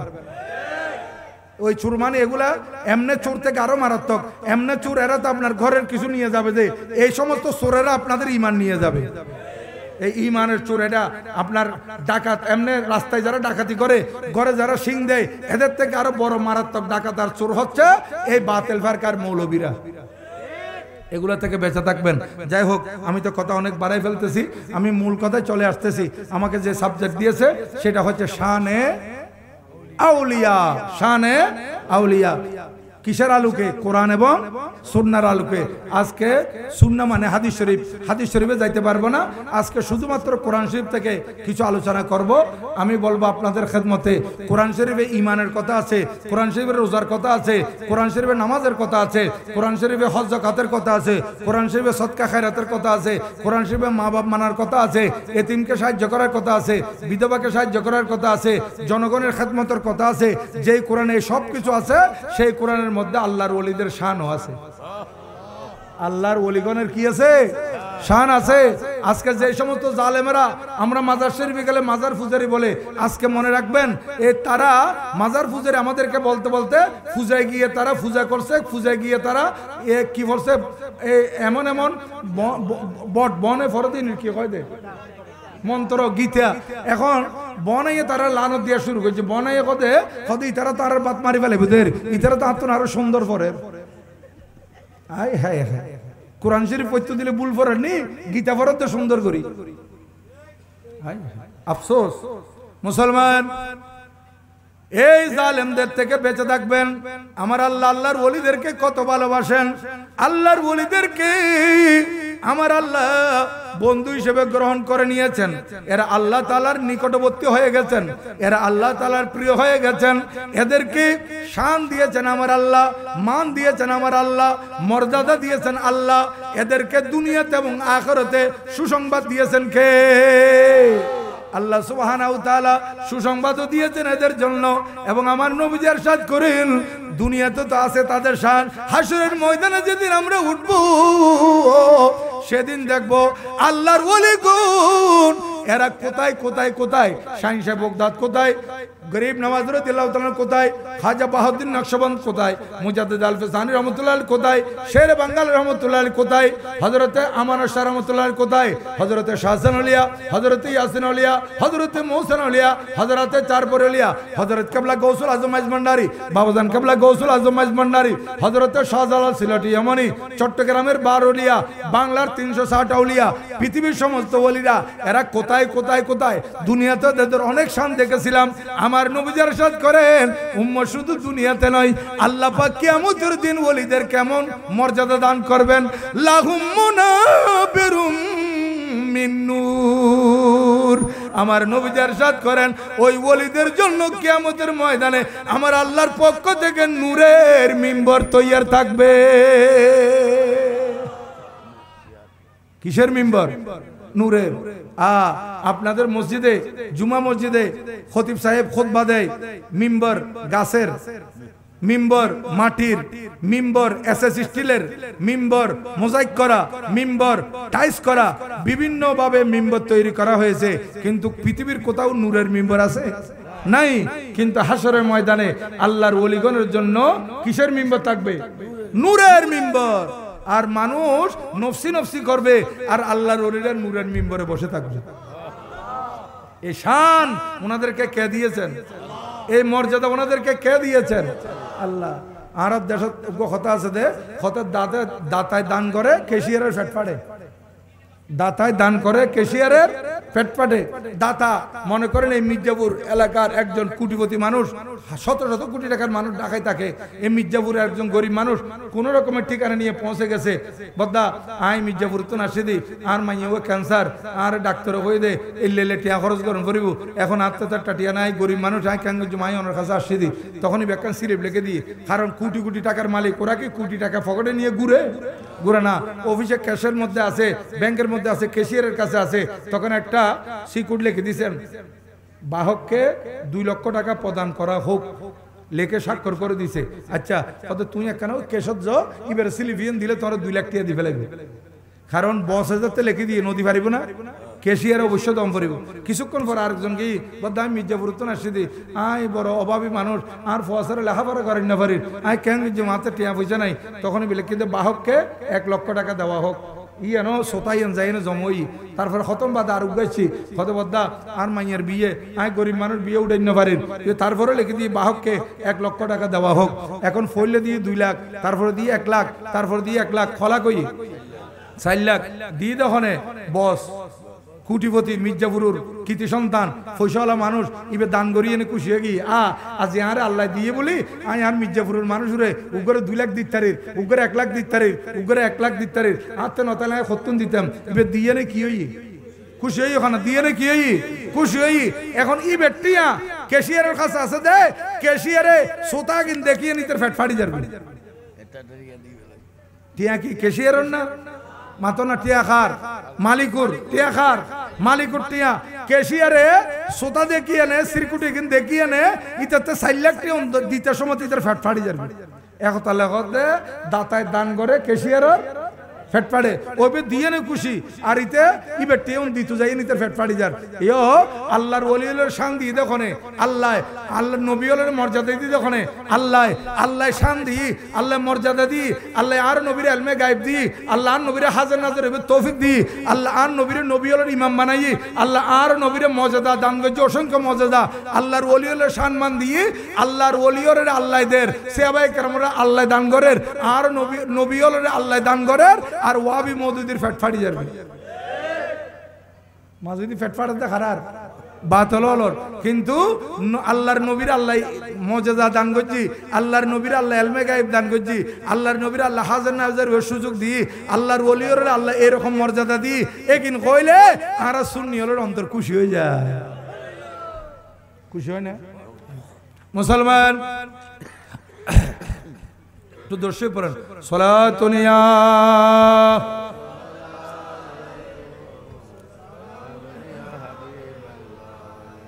चैनो आता है मेरे दिल को तमाम, नाम लेते ही तुम्हारा या नबी सलातुनिया।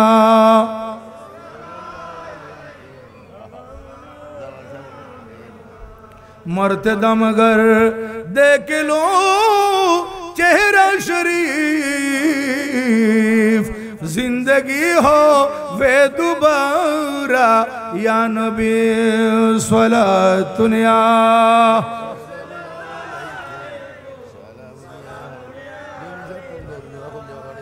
ও মুসলমান বলতেছিলাম আউলিয়া কেরামের সম্পর্কে আল্লাহু জাল্লা মজদুহু কোরআনুল কারীমে গোটা গোটা সূরা নাযিল করেছেন।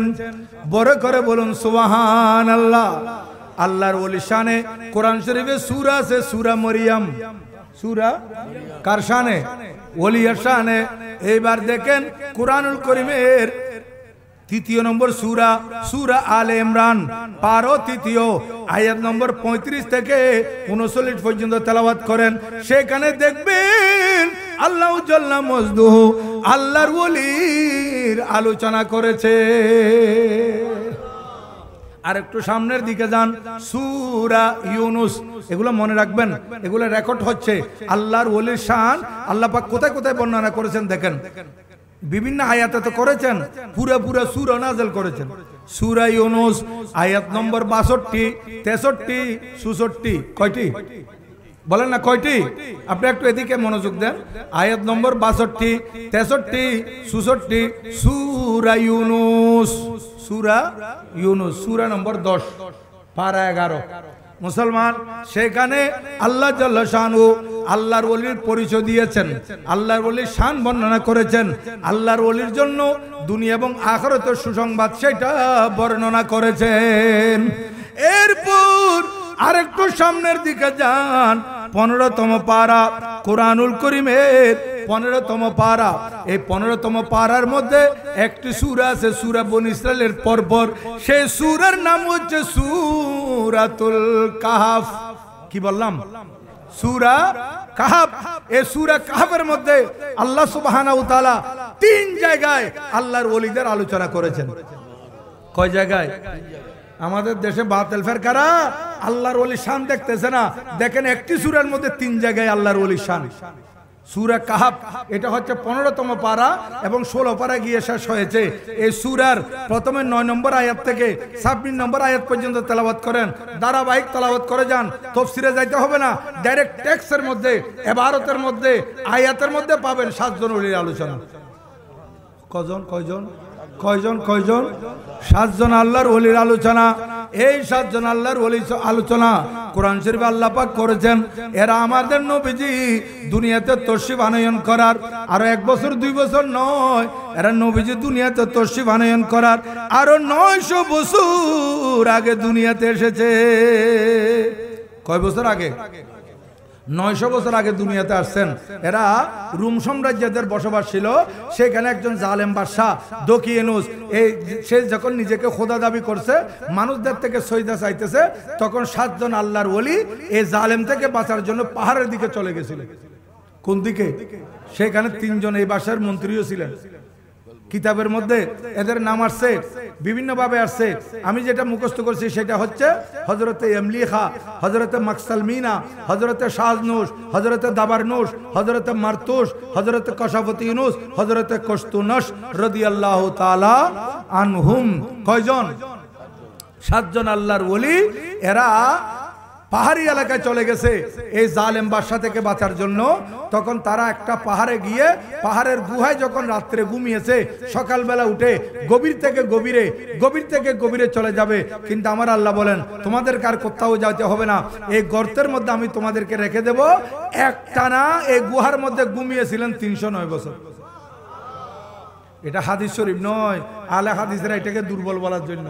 এটা যদি হাদিস শরীফ হইতো, আলে খবিসরা বলতো যে এটা মওযু হাদিস, এটা জয়ীফ হাদিস, এটা সনদের মধ্যে দুর্বল, এটা রাবির এই সমস্যা আছে, এই ধরনের কথা বলতো। কিন্তু এটা কোরআন শরীফ, একটা নোক্তা, একটা জের জবর বেশ কম করার কোনো সুযোগ নাই। আমার আল্লাহ বলেন এরা ঘুমিয়েছিল 309 বছর। কোথায় আছে? কোরআন শরীফে আছে। কোরআন শরীফের কোন জায়গায়? এখানে 1 2 জন হাফেজ সাহেব নয়, হাফেজ দিদার সাহেব আছেন, হাফেজ হাসান সাহেব আছেন, হাফেজ আকবর সাহেব আছেন, আরো তাইতে পারে আরো বহুত।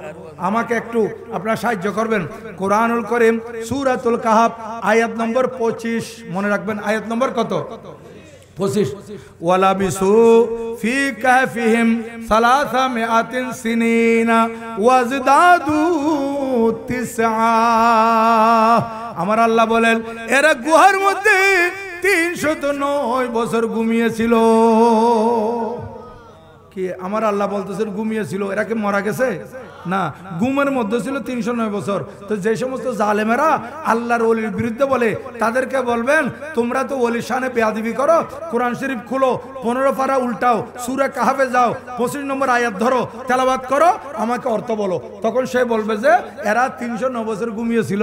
তখন আপনি বলবেন যে তোমরা তো আল্লাহর ওলির শান বুঝতে পারো না, এখানে তো কোরআন শরীফে 309 বছর ঘুমাইছে বলছে, তুমি তো 300 বছর বাঁচবে না, 300 বছরও বাদ দাও, 9 বছরও বাদ দাও, 9 মাসও বাদ দাও, 9 সপ্তাহ বাদ দাও, তুমি একটানা 9 দিন ঘুমাই দেখো,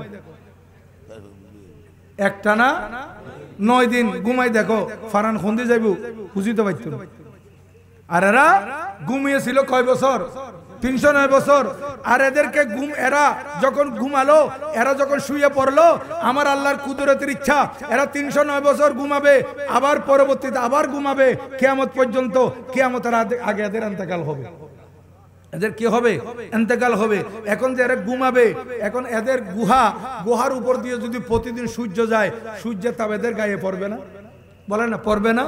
এই জন্য আমার আল্লাহ কি বললেন, ও সূর্য তোরা আমি যেদিন থেকে সৃষ্টি করছি সেদিন তুই পূর্ব আকাশে উদিত হস, পশ্চিম আকাশে উদিত যা। ও পূর্ব কোন দিকে? এদিকে। পূর্ব আকাশে উদিত হস, পশ্চিম আকাশে অস্ত যাস। কিন্তু শুন, এখানে আমার 7 জন ওলি ঘুমাচ্ছে, তুই পূর্ব দিকে উঠবি, ঠিক উঠার পর তুই তোর গন্তব্য, তোর যে রাস্তা কক্ষপথ, সে কক্ষপথে আস্তে আস্তে আস্তে আস্তে আমার ওলির গুহায় আসার আগে ডান দিকে চলে যাবে। আল্লাহু আকবার বলেন না? দেখেন আল্লাহর ওলিদের শান। এ জালেম বাতিল ফেরকারে বুঝবে না এরা, কারণ খোদা জব দিন লেতা হে হেমাকত আহি জাতি হে। আল্লাহ যখন দিন ধর্ম কেড়ে নেয় তখন এদের মধ্যে ফাকলা সালিমি চলে আসে। ইয়াত নদীতে এখন আউল ফল বক্তব্য রাখাতে বিভিন্নভাবে বিভিন্ন বক্তব্য রাখতেছে, অসামঞ্জস্য। হ্যাঁ, কোরআন হাদিস বিরোধী কথাবার্তা কেন বলতেছে? এদের দিন ধর্ম আল্লাহ পাক কেড়ে নিয়েছেন। এই জন্য এরা নামে মুসলমান, ভিতরে তাদের মধ্যে কোনো মুসলমানিত্ব নাই। মুসলমান আল্লাহ পাক সুবহানাহু ওয়া তাআলা সূর্যকে বললেন, এটা কোরআন শরীফ কত নম্বর সূরা? সূরার নাম কি? সূরা কাহফ, আয়াত নম্বর 17। আয়াত নম্বর কত? 17। আমার আল্লাহ বলেন, ওয়া তারাশ শামসা ইযা তালাত তাজাওয়ারু আন কাফিহিম যাতাল ইয়ামিন ওয়া ইযা গরাবাত তাকরিদুহুম যাতাশ শিমাল ওয়া হুম ফি ফাজওয়াতিম মিনহু। আমার আল্লাহ বলেন, ও মাহবুব নবী, আপনি যখন সূর্যের দিকে তাকাবেন দেখবেন সূর্য পূর্ব আকাশে উদিত হয়ে সামনের দিকে আস্তে আস্তে আস্তে আস্তে ইজা তাজাওয়ারু আন কাফিহিম যাতাল ইয়ামিন, সূর্য এই গর্ত অতিক্রম করার আগে ডান দিকে হেলে যায়। কোন দিকে হেলে যায়? ডান দিকে। ওয়াইদা গরাবাত তাকরিদুহুম যাতাশ শিমাল, আর যখন অস্ত যেতে যায় তখন সূর্য বাম দিকে চলে যায়। ওয়াহুম ফি ফাজওয়াতিম মিনহু, এরা সব সময় এদের গুহার মধ্যে থাকে, এরা গুহার মধ্যে নিরাপদে, এদের কাছে এরা সূর্যের তাপ এদের গায়ে লাগে না। এই হেফাজত কে করছেন? এখন আপনাদের কাছে প্রশ্ন জাগতে পারে, হুজুর সূর্য না আল্লাহ পাক গতি পরিবর্তন করে দিয়েছেন, ডানে বামে সরাই দিয়েছেন যাওয়ার সময়, এদের গুহায় যাতে নিরাপদ থাকে। আমরা তো একটা রাত ঘুমাইতে যে, একটা রাত ঘুমানোর সময় আমরা কতবার করট ফিরি, বোধ আর ঘুম যাই দি 9-4 বিছানা বোধকে 4 না হন না ঘুম একদম মরণওয়ান। আবার খোদন এন 4 মানুষ আছে দে, ইতারা যদি শরীর এই মাথার দন ফজর তুলি এই মাথার পাইবেন 4 উল্লেখ খোদন আছে। তো ইতারা যে 309 বছর ঘুম গেই, ইতারা কি করট ফিরন ন পরে? আমার আল্লাহ বলেন, তোমরা এই প্রশ্ন করবে তো আমি জানি। এই কারণে সূরা কাহফের 18 নম্বর আয়াতের মধ্যে আমার আল্লাহ এটা বলে দিয়েছেন, ওয়া নুকাল্লিবুহুম যাতাল ইয়ামিন ওয়া যাতাশ শিমাল। ও আমার বন্ধুরা শুনো, আমি আল্লাহ ফেরেশতা পাঠিয়ে এদেরকে করুণ পরিবর্তন করাইয়ে দিই। তফসিরের মধ্যে লিখতেছে প্রতি 6 মাস পর পর আমার আল্লাহ করট পরিবর্তন করায়। আরেক রাওয়ায়াতের মধ্যে আসতেছে ওই মুহররমের 10 তারিখের ফজিলত বয়ান করতে গিয়ে আল্লাহ পাক আসহাবে কাফের করট পরিবর্তন করায় বছরে একবার মুহররমের 10 তারিখ। হ্যাঁ, 309 বছর পরে এরা জাগ্রত হয়ে গেছে। 309 বছর পরে এরা কি হয়েছে বলেন না? জাগ্রত হয়ে গেছে। মুসলমান 309 বছর পর এরা জাগ্রত হলো। জাগ্রত হওয়ার পর এরা একজন আরেকজনকে ডেকে দিচ্ছে, অবাই মাকসাল মিনা, অবাই সাজনুস, অবাই দাবারনুস, অবাই কষাবতিনুস, অবাই কস্তুনুস, উঠো উঠো উঠো, সকাল হয়ে গেছে। কি হয়ে গেছে? ইয়াকে এক সকাল না 309 বছরের সকাল গিয়ে দেয়। ওনারা রাত্রে ঘুমাইছে, সকাল উঠি মনে করতেছে একটা রাত গেছে। আপনারা তো শুনেছেন কিয়ামতের ময়দান এটা কতদিনের হবে বলেন তো? 50,000 সানা, মিকদারুহু কা 50,000 সানা। কিয়ামতের মাঠ এটা একদিন হবে 50,000 বছরের। একটা দিন কয় হাজার বছরের? 50,000 বছরের। তখন সাহাবায়ে কেরাম যখন নবীজিকে জিজ্ঞাসা করলেন, ইয়া রাসূলুল্লাহ, তখন মুসলমানের কি হবে, ইমানদারের কি হবে? বাইহাকি শরীফের রওয়ায়াত, আমার নবীজি বলেন একটা ফরজ নামাজ, 4 রাকাত ফরজ নামাজ আদায় করতে যে সময় লাগে, কিয়ামতের ময়দান 50,000 বছর তাদের কাছে এত সময় লাগবে না। ইমানদারের জন্য এটা শর্ট করে দিবে আমার আল্লাহ। এই 50,000 বছর এটা বেঈমানদের জন্য, নাফরমানদের জন্য, কাফেরদের জন্য 50,000 বছর। আর কবরের যত আযাব, বেঈমান, কাফের, নাস্তিক, মুরতাদ এদের জন্য, যাদের অন্তরে রাসূল পাকের মহব্বত থাকবে, আল্লাহর ভয় থাকবে, আমল ঠিক করবে, তারা কবরের ভিতর, এই যে কবর বলে আনা দারুল ওয়াহশাত, আনা আনা বাইতুল ওয়াহদাত, আমি একাকিত্বের ঘর, আমি সংকীর্ণ ঘর, আমি একেবারে চিকন ঘর, এখানে আসো। 3.5 হাত জায়গায় ওনাকে শোয়াই দিয়েছেন, কিন্তু যখন উত্তর দিয়ে দিবে আমার আল্লাহ বলবে এক চোখে যতটুকু দেখে ততটুকু বড় করে দাও তার জন্য। এক চোখের পথ বড় করে দিবে। এখন আপনারা প্রশ্ন করতে পারেন, হুজুর খবরের ভিতর যে দিব, আরেক রাওয়ায়াতের মধ্যে আসতেছে 70 গজ, 70 গজ কত? চতুর্দিকে 70 গজ, 70 গজ প্রশস্ত করবে। এখন 70 গজ, 70 গজ যদি প্রশস্ত করে, শুনেন এখন কবরবাসী আরো আছে না, একটা কবরের মধ্যে আরো অনেক আছে। 70 গজ, 70 গজ প্রশস্ত করলে তাহলে আরগুলার ঠেলাই ধাক্কায় অন্যদিকে ফেলা দিবে না? না, এটার উদাহরণ দিতে গিয়ে বলা হয়েছে যেটা দুনিয়ার মধ্যে মানুষ স্বপ্ন দেখে না, এই স্বপ্নের বাস্তবায়ন। এখন আমি মনে করেন আমার পাশে মৌলানা হাসান আলী সাহেব ঘুমাইছে। এখন আমি বললাম, ও মৌলানা হাসান আলী, আমি যে ঘুমাইছি, আমি ঘুমের মধ্যে দেখলাম এই জায়গা থেকে আমি প্রায় 5 গুণ জায়গা কিনে ফেলছি। এখান থেকে শুরু করে যেখানে শুইছি ওখান থেকে 5 গুণ জায়গা কিনে ফেলছি। এখন স্বপ্ন থেকে উঠার পর দেখা যাচ্ছে জায়গাগুলো আমার কাছে আছে নাই। অনুরূপ ভাবে এটা ইমানদারের জন্য আল্লাহ পাক এটাকে সংকুচিত করে দিবে, প্রশস্ত করে দিবে, একটা কিন্তু মানুষ বুঝতে পারবে না। আমি যে 5 গুণ জায়গা কিনছি স্বপ্নের মধ্যে আমি দেখছি, ও সেটা দেখছে, ওর কোনো ঘুমের মধ্যে সমস্যা হয়েছে? সমস্যা হয় নাই। আমি দেখছি, আমি নিছি, এত বড় জায়গা আমার জন্য হয়ে গেছে, আমি ফ্লাইটে করে চলে গেছি, আমি মক্কা শরীফ পৌঁছে গেছি, আমি দুবাই পৌঁছে গেছি, স্বপ্নের মধ্যে অনেক কিছু দেখছি, কিন্তু আমার পাশে যিনি আছেন ওনার কোনো খবরও নাই। অনুরূপ ভাবে কবরবাসীরা যারা যেখানে আছে সেখানে থাকবে, কিন্তু ইমানদারকে আল্লাহ পাক এইভাবে প্রশস্ত করে দিবে তার জায়গা। মারহাবা।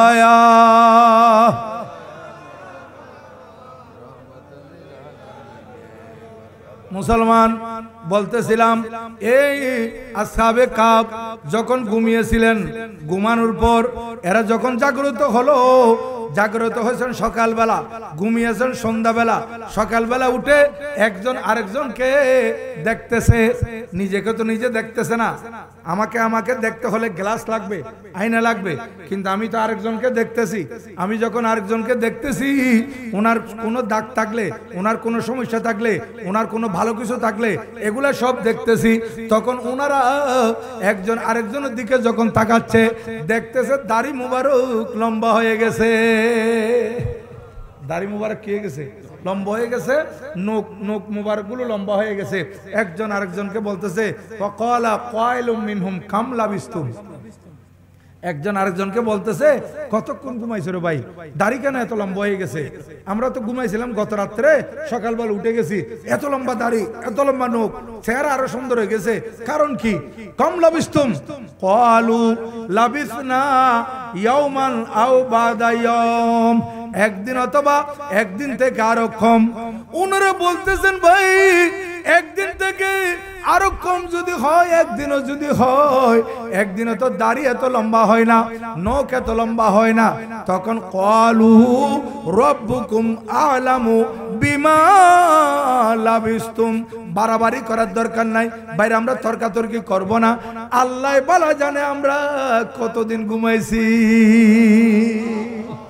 আমরা কতদিন ঘুমাইছি কে ভালো জানেন? আল্লাহ ভালো জানেন। এখন ঘুম থেকে উঠা একজন আরেকজনকে বলতেছে ওয়াবাসু বিওয়ারাকিকুম হাযিহি ইলাল মদিনাতি ফালিয়ানজুর আইয়ুহা আযকা তাআমা, একজনকে দোকানে পাঠাই দাও, আমাদের খিদে লাগছে, কারণ 309 বছর পর ঘুম থেকে উঠছে, খুব খিদে লাগছে, দোকানে পাঠাই দাও আমাদের জন্য কিছু আজকা তোয়ামা, পবিত্র খানা নিয়ে আসবে, রুটি ডালবাজি অথবা রুটি গোস্ত স্যুপ এগুলো নিয়ে আসবে, পাঠাই দাও। একজন যখন গেছে টাকাগুলো নিয়ে গেছে যে সেই যুগের 309 বছর আগের টাকা। এখন স্বাধীনতার পর আজকে কত বছর? 54 বছর না? বাংলাদেশ স্বাধীন হয়েছে কয় বছর? 54 বছর। আচ্ছা এখন তো 10 টিকে হড়ইলে দেখুন অনেক, এই পর্যন্ত 100 টিকে নোট বহুত পরিবর্তন হই, 500 টিকে নোট বহুত পরিবর্তন হই। আগে সরকার বিএনপির আমলত এক ডল্লে আসিল, জাতীয় পার্টির আমলত আরেক ডল্লে করছি, আওয়ামী লীগের আমলত মধ্যে আরেক ডল্লে করছি, এখন এই ইনুস সরকার আইনে আরেক ডল্লে করছি, নতুন নতুন 200 টিকে নতুন 500 টিকে বাইর নই।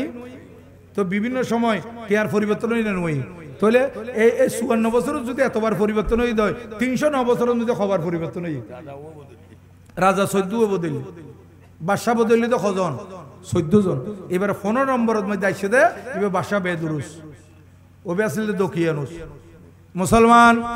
এনি যখন দোকানে চলে গেলেন, দোকানে যাওয়ার পর সেই সময় কাগজের টাকা ছিল না, টাকা ছিল স্বর্ণের মুদ্রা, চাঁদির টোকেন, চাঁদির কয়েন, এগুলা নিয়ে যখন গেছে দেখতেছি সওদাগরকে যখন টাকা দিল, বলতেছে ভাই আমাদের কিছু বন্ধু উপবাস, খুব খিদে লাগছে, আমারও খুব খিদে লাগছে, রুটি দেন, দে এত নান রুটি বানার দোয়ানের মধ্যে নান রুটি এত আসিল, আমাদেরকে রুটি দেন, নাস্তা দেন। তখন এইভাবে ধরছে সওদাগরে, ধরে বলতেছে এগুলো কোত্থেকে আনছেন? কারণ টিয়া গুনতে এখন 309 বছর আগর টিয়া, এখন তো এগুলো মিল নাই।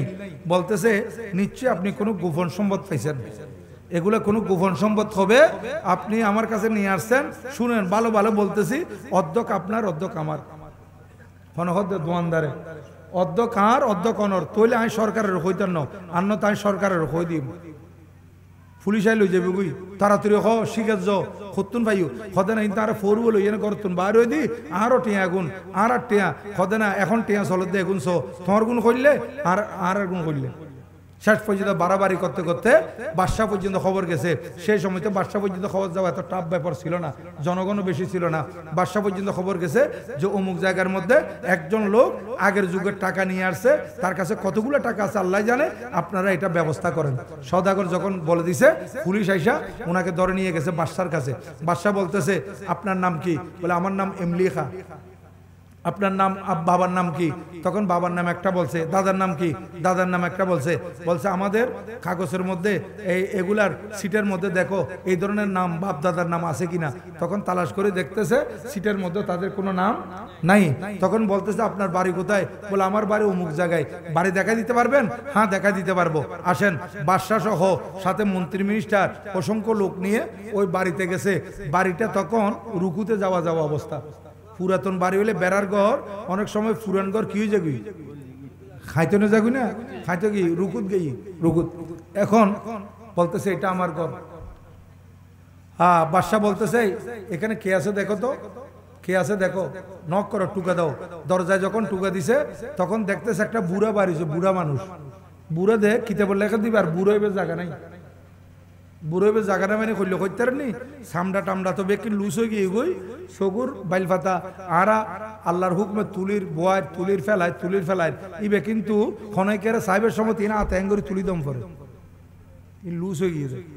অর্থাৎ বুড়ো হইতে একদম আর আরে কত লুন্ডুর বুড়ো কত জানু বুড়ে এলে বুড়ো গিয়ে কিচ্ছু ন দেখের চোখে দেখে দে এঙ্গরি তুলি চাইলে এখন এলে করি চাই খদে ইবে অনর অনর ইবের গড়িয়ার মালিক ইবে খদে তখন ইবে এঙ্গরি বাইল ফাতা তুলি ইবের মিকে গিনে গিনে বালা করে চাই খদে না ইবে আর ঘরের এরিয়ার কোনো মানুষ নয় কারণ ইবো বুড়ো চিনিব কেন 309 বছর আগর মানুষ ইবে বুড়ো ইবে কেন চিনিব বুড়োর তুন তো বয়স ইবের আরো 300 বছর বেশি এই বুড়োর তুন ইবের বয়স আরো 300 বছর বেশি এখন ইবে কিন্তু জোয়ান জিবে 300 বছর বেশি আল্লাহর বলি ইবে কি জোয়ান ইবে বুড়ো কি আচ্ছা এখন ঘরের মালিককে বাইরে বুড়ো মানুষ যেতে হর ইবার মানুষ ন তখন বাদশাহ হদে আপনাকে ইজ্জত করতেছি আপনাকে আল্লাহওয়ালা মানুষ লাগতেছে আপনি ঠিক করে বলেন এটা আপনার ঘর কিনা বলে এটা আমার ঘর তো ঘরের মালিক আপনাকে অস্বীকার করতেছে কেন বলে আমি তো জানি না তখন উনি নিরুপায় হয়ে গেছেন আল্লাহর পক্ষ থেকে হযরতে জিবরিল আলাইহিস সালাম আসলেন কিন্তু পরিচয় দেয় নাই মানুষের সুরত নিয়ে কারণ ফেরেশতা এবং জিন এরা ফেরেশতা হচ্ছে নূরের তৈরি জিন হচ্ছে আগুনের তৈরি ইয়াতাশাক্কালু বিআশকালিম মুখতালিফা বিভিন্ন সুরত ধারণ করতে পারে ওরা মানুষের সুরত নিয়ে আসছেন হযরত জিবরিল যখন দেখলেন অসংখ্য মানুষের বীরের ভিতর হযরত ইমলিখা উনি মানুষকে ফাঁক করে করে রাস্তা চেয়েছে হযরতে ইমলিখা পর্যন্ত পৌঁছে ওনার কানে কানে বলতেছেন ভাই আপনি যে ঘরে গেছেন ওই ঘরটাই হচ্ছে আপনার কিন্তু ওরা কেমনে চিনবে আপনাকে আপনি তো 309 বছর ঘুমিয়েছিলেন আল্লাহর হুকুমে হযরতে জিবরিল আলাইহিস সালাম বলে দিলেন আপনি 309 বছর ঘুমিয়েছিলেন আপনি তো জানেন না আল্লাহ পাক আপনার জন্য এরকম ঘুমের মধ্যে রেখে দিয়েছেন ওই যে কিয়ামতের ময়দান ঈমানদারের জন্য এক ওয়াক্ত নামাজের টাইমের চাইতে আরো কম হবে বলছিলাম না দেখেন এদের জন্য 309 বছর এক রাতের মতো 309 বছর কি এক রাতের মতো এখন শেষ পর্যন্ত বলতেছে আমি প্রমাণ কি দিব হযরতে জিবরিল আলাইহিস সালাম বলতেছেন আপনি প্রমাণ দিবেন যে আপনি বলবেন যে ঘরের ভিতরে একটা টুনি আছে টুনি কি আছে ওবা এখন ফলে তো এখন এই নগরের এখন তো বেকে ফাঁকা ঘর টুনি ঘর আর বেড়ার ঘর আছিল আরো বোধকে অনরও আনলো একমত হইবেন আর এতে ওই ছাত্র জীবনের মধ্যে বাপর পকেটে টিয়া টুল হইলে ওই অডে লুয়ে লিখতাম বাঁশের ভিতর এর ভিতর ফেলাই দিতাম হ্যাঁ হনমিকে টিয়াটু ঘরের মধ্যে ফাইলে ফইসে ভিতর ফেলাই দিতাম হনরা ফেলাই না কন্য বাড়ি আরও ফেলাই এলে এখন এটা জমিলে তারপর আস্তে করে খাড়িয়ে ফেলাইতাম খাড়ি এখন বলতেছে আপনার সেখানে একটা বাঁশ আছে ব্যাম্বো ওই বাঁশটা কাটতে হবে কাটলে আগের যুগের টাকাগুলো বের হবে আচ্ছা ঠিক আছে এখন জিবরিল আলাইহিস সালাম চলে গেছেন জিবরিল আলাইহিস সালাম কোন দিকে গেছে কোট টের পায় নাই কারণ উনি নূরানি ফেরেশতা এখন উনি যদি বলে আমি ফেরেশতা আছি জিবরিল আলাইহিস সালাম বেকুনো দদ দিতে এবার উর্মিকে যাইতে দিত না ইবে কথা বলি গরিব যে এখনো প্রকারে আর জিবরিল আলাইহিস সালাম বলে কইলে কোনকে বরকত আল্লাহ প্রত্যেককে দদ ন দিব না দেখেন এখন হযরত সৈয়দনা ইমলিখা উনি বলতেছেন বাসা যাবো না ওটাই আমার ঘর ওটাই আমার ঘর আচ্ছা আপনি একবার গেছেন ওই বুড়োটা আপনাকে অস্বীকার করছে বলে না আমি এবার প্রমাণ দেব এবার কি দেব ওই বাদশা সহ আসছে আসার পর বলতেছে ওই বুড়াকে ডাকেন তখন দরজা নক করলো টুকা দিল টুকা দেওয়ার পর দস্তক দেওয়ার পর বুড়া আবার বের হলো আপনারা জানেন বুড়া এবং বুড়া এক সমান মানুষ যখন বুড়া হয়ে যায় মেজাজ কিটকিটে হয়ে যায় মেজাজ কি হয় কিটকিটে হয় ওবা ওনারা যাতে ছোট আছিলেন আরো যাতে ছোট আছিলাম আব্বা জি আব্বা জি আব্বা জি আব্বা জি 50 বার কইলো বাপে জি কইরা না হয় 50 বার আর এই ফুয়া যাতে বড় হই বাপে যাতে বুড়ো হয়ে গই ওফুত কি হদে ওফুত জি ওফুত এতবার কম করে না বাপরে দিনা গেট গেড়া আহা আজ এই বাপরে গেট গেড়া দিলে কিন্তু বাবা বুড়ো হয়ে গিয়ে 2-3 বার ডাকি দে তোমার তো সহ্য নওয়ার আর এই বাপে তুই যাতে গুরু আসিলা তুই 50 বার 100 বার ডাক দিলে তুই যতবার কই এতবার জি কই এখন দেখেন বুড়ো আর গুড়ে সমান টুকে দেওয়ার পর বুড়ে বাইরে গরমে কি একবারে গরম হ্যাঁ আপনারা বারবার আসতেছেন কেন বলে উনি বলতেছেন এই ঘর ওনার বলে আমি বললাম না উনি আমার কিছু না বলে না প্রমাণ আছে বলে কি প্রমাণ প্রমাণ হচ্ছে বলে এখানে একটা বাঁশ আছে ওইটা কাটতে হবে আপনারা আমার সাথে দুশ্মনী করতেছেন আমার ঘরটা আপনার রুকুতে আছে বাঁশটা কাটি ফেলে তো ঘরটা সুইচ দিয়ে চলে যাবে বলতেছে আপনাকে চিন্তা করতে হবে না, গড় যদি পরেও যায় উনি কে জানেন, উনি এই দেশের বাদশা, আপনাকে নতুন করে গড় করে দিবে, গড় ফরি গেলে অনলাই আরো ভালো হইব, নতুন করে গড় করে দিবে অনলাই। আচ্ছা ঠিক আছে কাটো। এখন বাঁশ যখন কাটছে আগের যুগের টাকাগুলো কাটার সাথে সাথে একদম অররে ফরি গিয়ে একদম একটার পর একটা পড়ছে। তখন বুড়াটার হুঁশ আসছে, বুড়া বলছে একটু দাঁড়ান একটু দাঁড়ান। তখন খড়ের ভিতর যায় সিলেট একটা লেখা লইছে, আগের যুগ লেখা একটা নিয়ে আসছে, বলে এটা একটু পড়েন তো। সেখানে পড়া দেখতেছে হযরত ইমলি খা রাদিয়াল্লাহু তাআলার আব্বা একটা লিখা লিখেছে, আমার ছেলে ইমলি খা ঈমান বাঁচানোর জন্য তারা কয়েকজন পাহাড়ি পথে চলে গেছে, কোনোদিন যদি আমার ছেলে ফেরত আসে আমার ছেলেকে তোমরা গ্রহণ করে লইবে। এইটা যখন পাইছে তখন বুড়াটা বলতেছে উনার নাম কি, বলে উনার নাম ইমলি খা। এখন নামে আর কাজে যখন মিল পাইছে তখন বুড়াটা বলছে যে হ্যাঁ তাহলে তো ঠিক আছে, উনি আমার দাদার দাদার দাদার দাদার দাদার দাদা। কে বলতেছে? বুড়া, কারণ 309 বছর হয়েছে তো, দাদার দাদার দাদার দাদার দাদা, অবিশ্বাস্য ব্যাপার। বলতেছে হ্যাঁ ইনি আপনার দাদা দাদা দাদা দাদা দাদা, বলে হ্যাঁ উনি তো চলে গেছিলেন পাহাড়ের দিকে। বলে আপনি পাহাড়ে গেছেন না, আপনাদের সঙ্গী আছে না আপনার? বলে হ্যাঁ সঙ্গী আছে। কোথায়? বলে ওরা তো আমার জন্য অপেক্ষা করতেছে, এতক্ষণ হয়তো ওরা ভয়ে বেহুশ হয়ে গেছে, কারণ আমাকে পাঠাইছে অনেকক্ষণ হয়েছে, আমাকে আপনারা ধরে রাখছেন, আমি যাইতে পারতেছি না। তখন বাদশা এলান করে দিল, সেই যুগে কিছু বাতিল ফেরকা ছিল, বাতিল ফেরকা এই যুগে নয় সেই যুগও ছিল। এই যুগে বিভিন্ন বতাকিদের মানুষ আছে, সেই সময় বতাকিদে কি ছিল জানেন? আমার আল্লাহ আমাদেরকে কবর থেকে আবার কি করবেন? উঠাবেন, বলেন না হাসরের ময়দানে, ওয়াল বাসে বাদাল মউত, মউতের পর আমাদেরকে আবার পাঠাবেন। কিন্তু কিছু বাতিল ফেরকা ছিল সেই যুগে, তারা সেটা বিশ্বাস করতো না। এটাকে বিশ্বাস না করলে ঈমান থাকবে? এই জন্য এরা বাতিল হয়ে গেছে। তখন বাদশাহ আকীদা মানছিল, পাক্কা ইমানদার ছিল। বাদশাহ বলতেছে সমস্ত বাতিল ফেরকাদেরকে ডাকো, তাদেরকে নিয়ে আমি আল্লাহর ওলির দরবারে যাব। যুগে যুগে ইমান পাইছে কার দরবারে? ওলির দরবারে। আমার হুজুরে কাবলা যখন আসেন আমরা দেখি সেখানে অনেক হিন্দু, চাকমা, বৌদ্ধ আল্লাহর ওলির দরবারে এসে মুসলমান হইতেছে। অনেক বাতিল ফেরকারা তাদের এই ভণ্ড ইসলাম, বাতিল ইসলাম এগুলা বাদ দিয়ে আহলে সুন্নাত ওয়াল জামাতের মধ্যে চলে আসতেছে। যুগে যুগে ইমান পাবে আল্লাহর ওলির দরবারে। এই বাদশাহে দরুস এলান করে দিল, আমার দেশের যত বাতিল ফিরকা যারা হাসরকে বিশ্বাস করে না, এরা বলে মানুষ একজনকে বাঘে খেয়ে ফেলছে, একজন আগুনে পুড়ে মরে গেছে, একজন সাগরে চলে গেছে, কুমিরের পেটে, হাঙ্গরের পেটে, কোন মানুষকে কবর দিছে, মাটি তাদেরকে খেয়ে ফেলছে। এদেরকে আল্লাহ আবার কেমনে জিন্দা করবে এটা বিশ্বাস হয় না। বড় করে বলুন নাউজুবিল্লাহ। তখন এই বাদশা এই হযরত ইমলি খাকে নিয়ে ওই পাহাড়ের দিকে গেছেন। যখন কাছে আসছে তখন হযরত ইমলি খা বলতেছেন যে বাদশা যাবো না, আপনারা একটু এখানে দাঁড়ান, আমি আগে ওনাদের সাথে সাক্ষাৎ করি, আপনারা একসাথে গেলে ওনারা ভয় পেয়ে যাবেন, মনে করবে যে ওই জালেম বাদশার পক্ষ থেকে আসছে, এটা মনে করবে। কারণ তারা তো মনে করতেছে, এখনো আমি না বুঝছি 309 বছর আমার ঘুম হয়ে গেছে, কিন্তু ওরা তো মনে করতেছে রাত্রে ঘুমাইছে সকালে উঠছে, রাত্রে ঘুমাইছে সকালে উঠছে, 309 বছর চলে গেছে, এটা এখনো তাদের খবর হয় নাই। আমি আগে গিয়ে তাদেরকে বুঝাই দেব, তারপর আপনারা আসবেন। তখন উনি গেলেন। ওরা বলতেছে ভাই আমরা অপেক্ষা করতে করতে আমরা ভয় পাই গেছি, আপনি এতক্ষণ কোথায় ছিলেন? বলে আমার এই অবস্থা, আমাকে লোকেরা দইরা বাদশার কাছে নিয়ে গেছে, পরে আমার বাড়িতে নিয়ে গেছে, এই ঘটনা।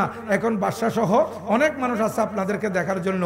এই কথা বলার পর বাদশাকে যখন আহ্বান করছে, বাদশা আসছে, সমস্ত লোকেরা আসছে, দেখতেছে আবার আল্লাহর হুকুম, ওনাদের ঘুম চলে আসতেছে। ওনাদের কি আসতেছে? ওনাদের ঘুম যখন চলে আসতেছে, এমন ভয় তারা পাইছে, তারা বাদশা সহ এখানে পিছে চলে আসছে। এবং আল্লাহর কোরআন বলতেছে বাদশা সেই সময়ের বাদশা ওনারা যে ঘুমাচ্ছেন, এই ঘুমান্ত অবস্থায় পাহাড়ের গুহার মধ্যে, পাহাড়ের উপর একটা মসজিদ বানাই দিছে। কি বানাই দিছে? মসজিদ বানাই দিছে। এবং ওনাদের নাম খুদাই করে, এটাকে রকিম বলা হয়। আসহাবুল কাহাফে ওয়ার রকিম।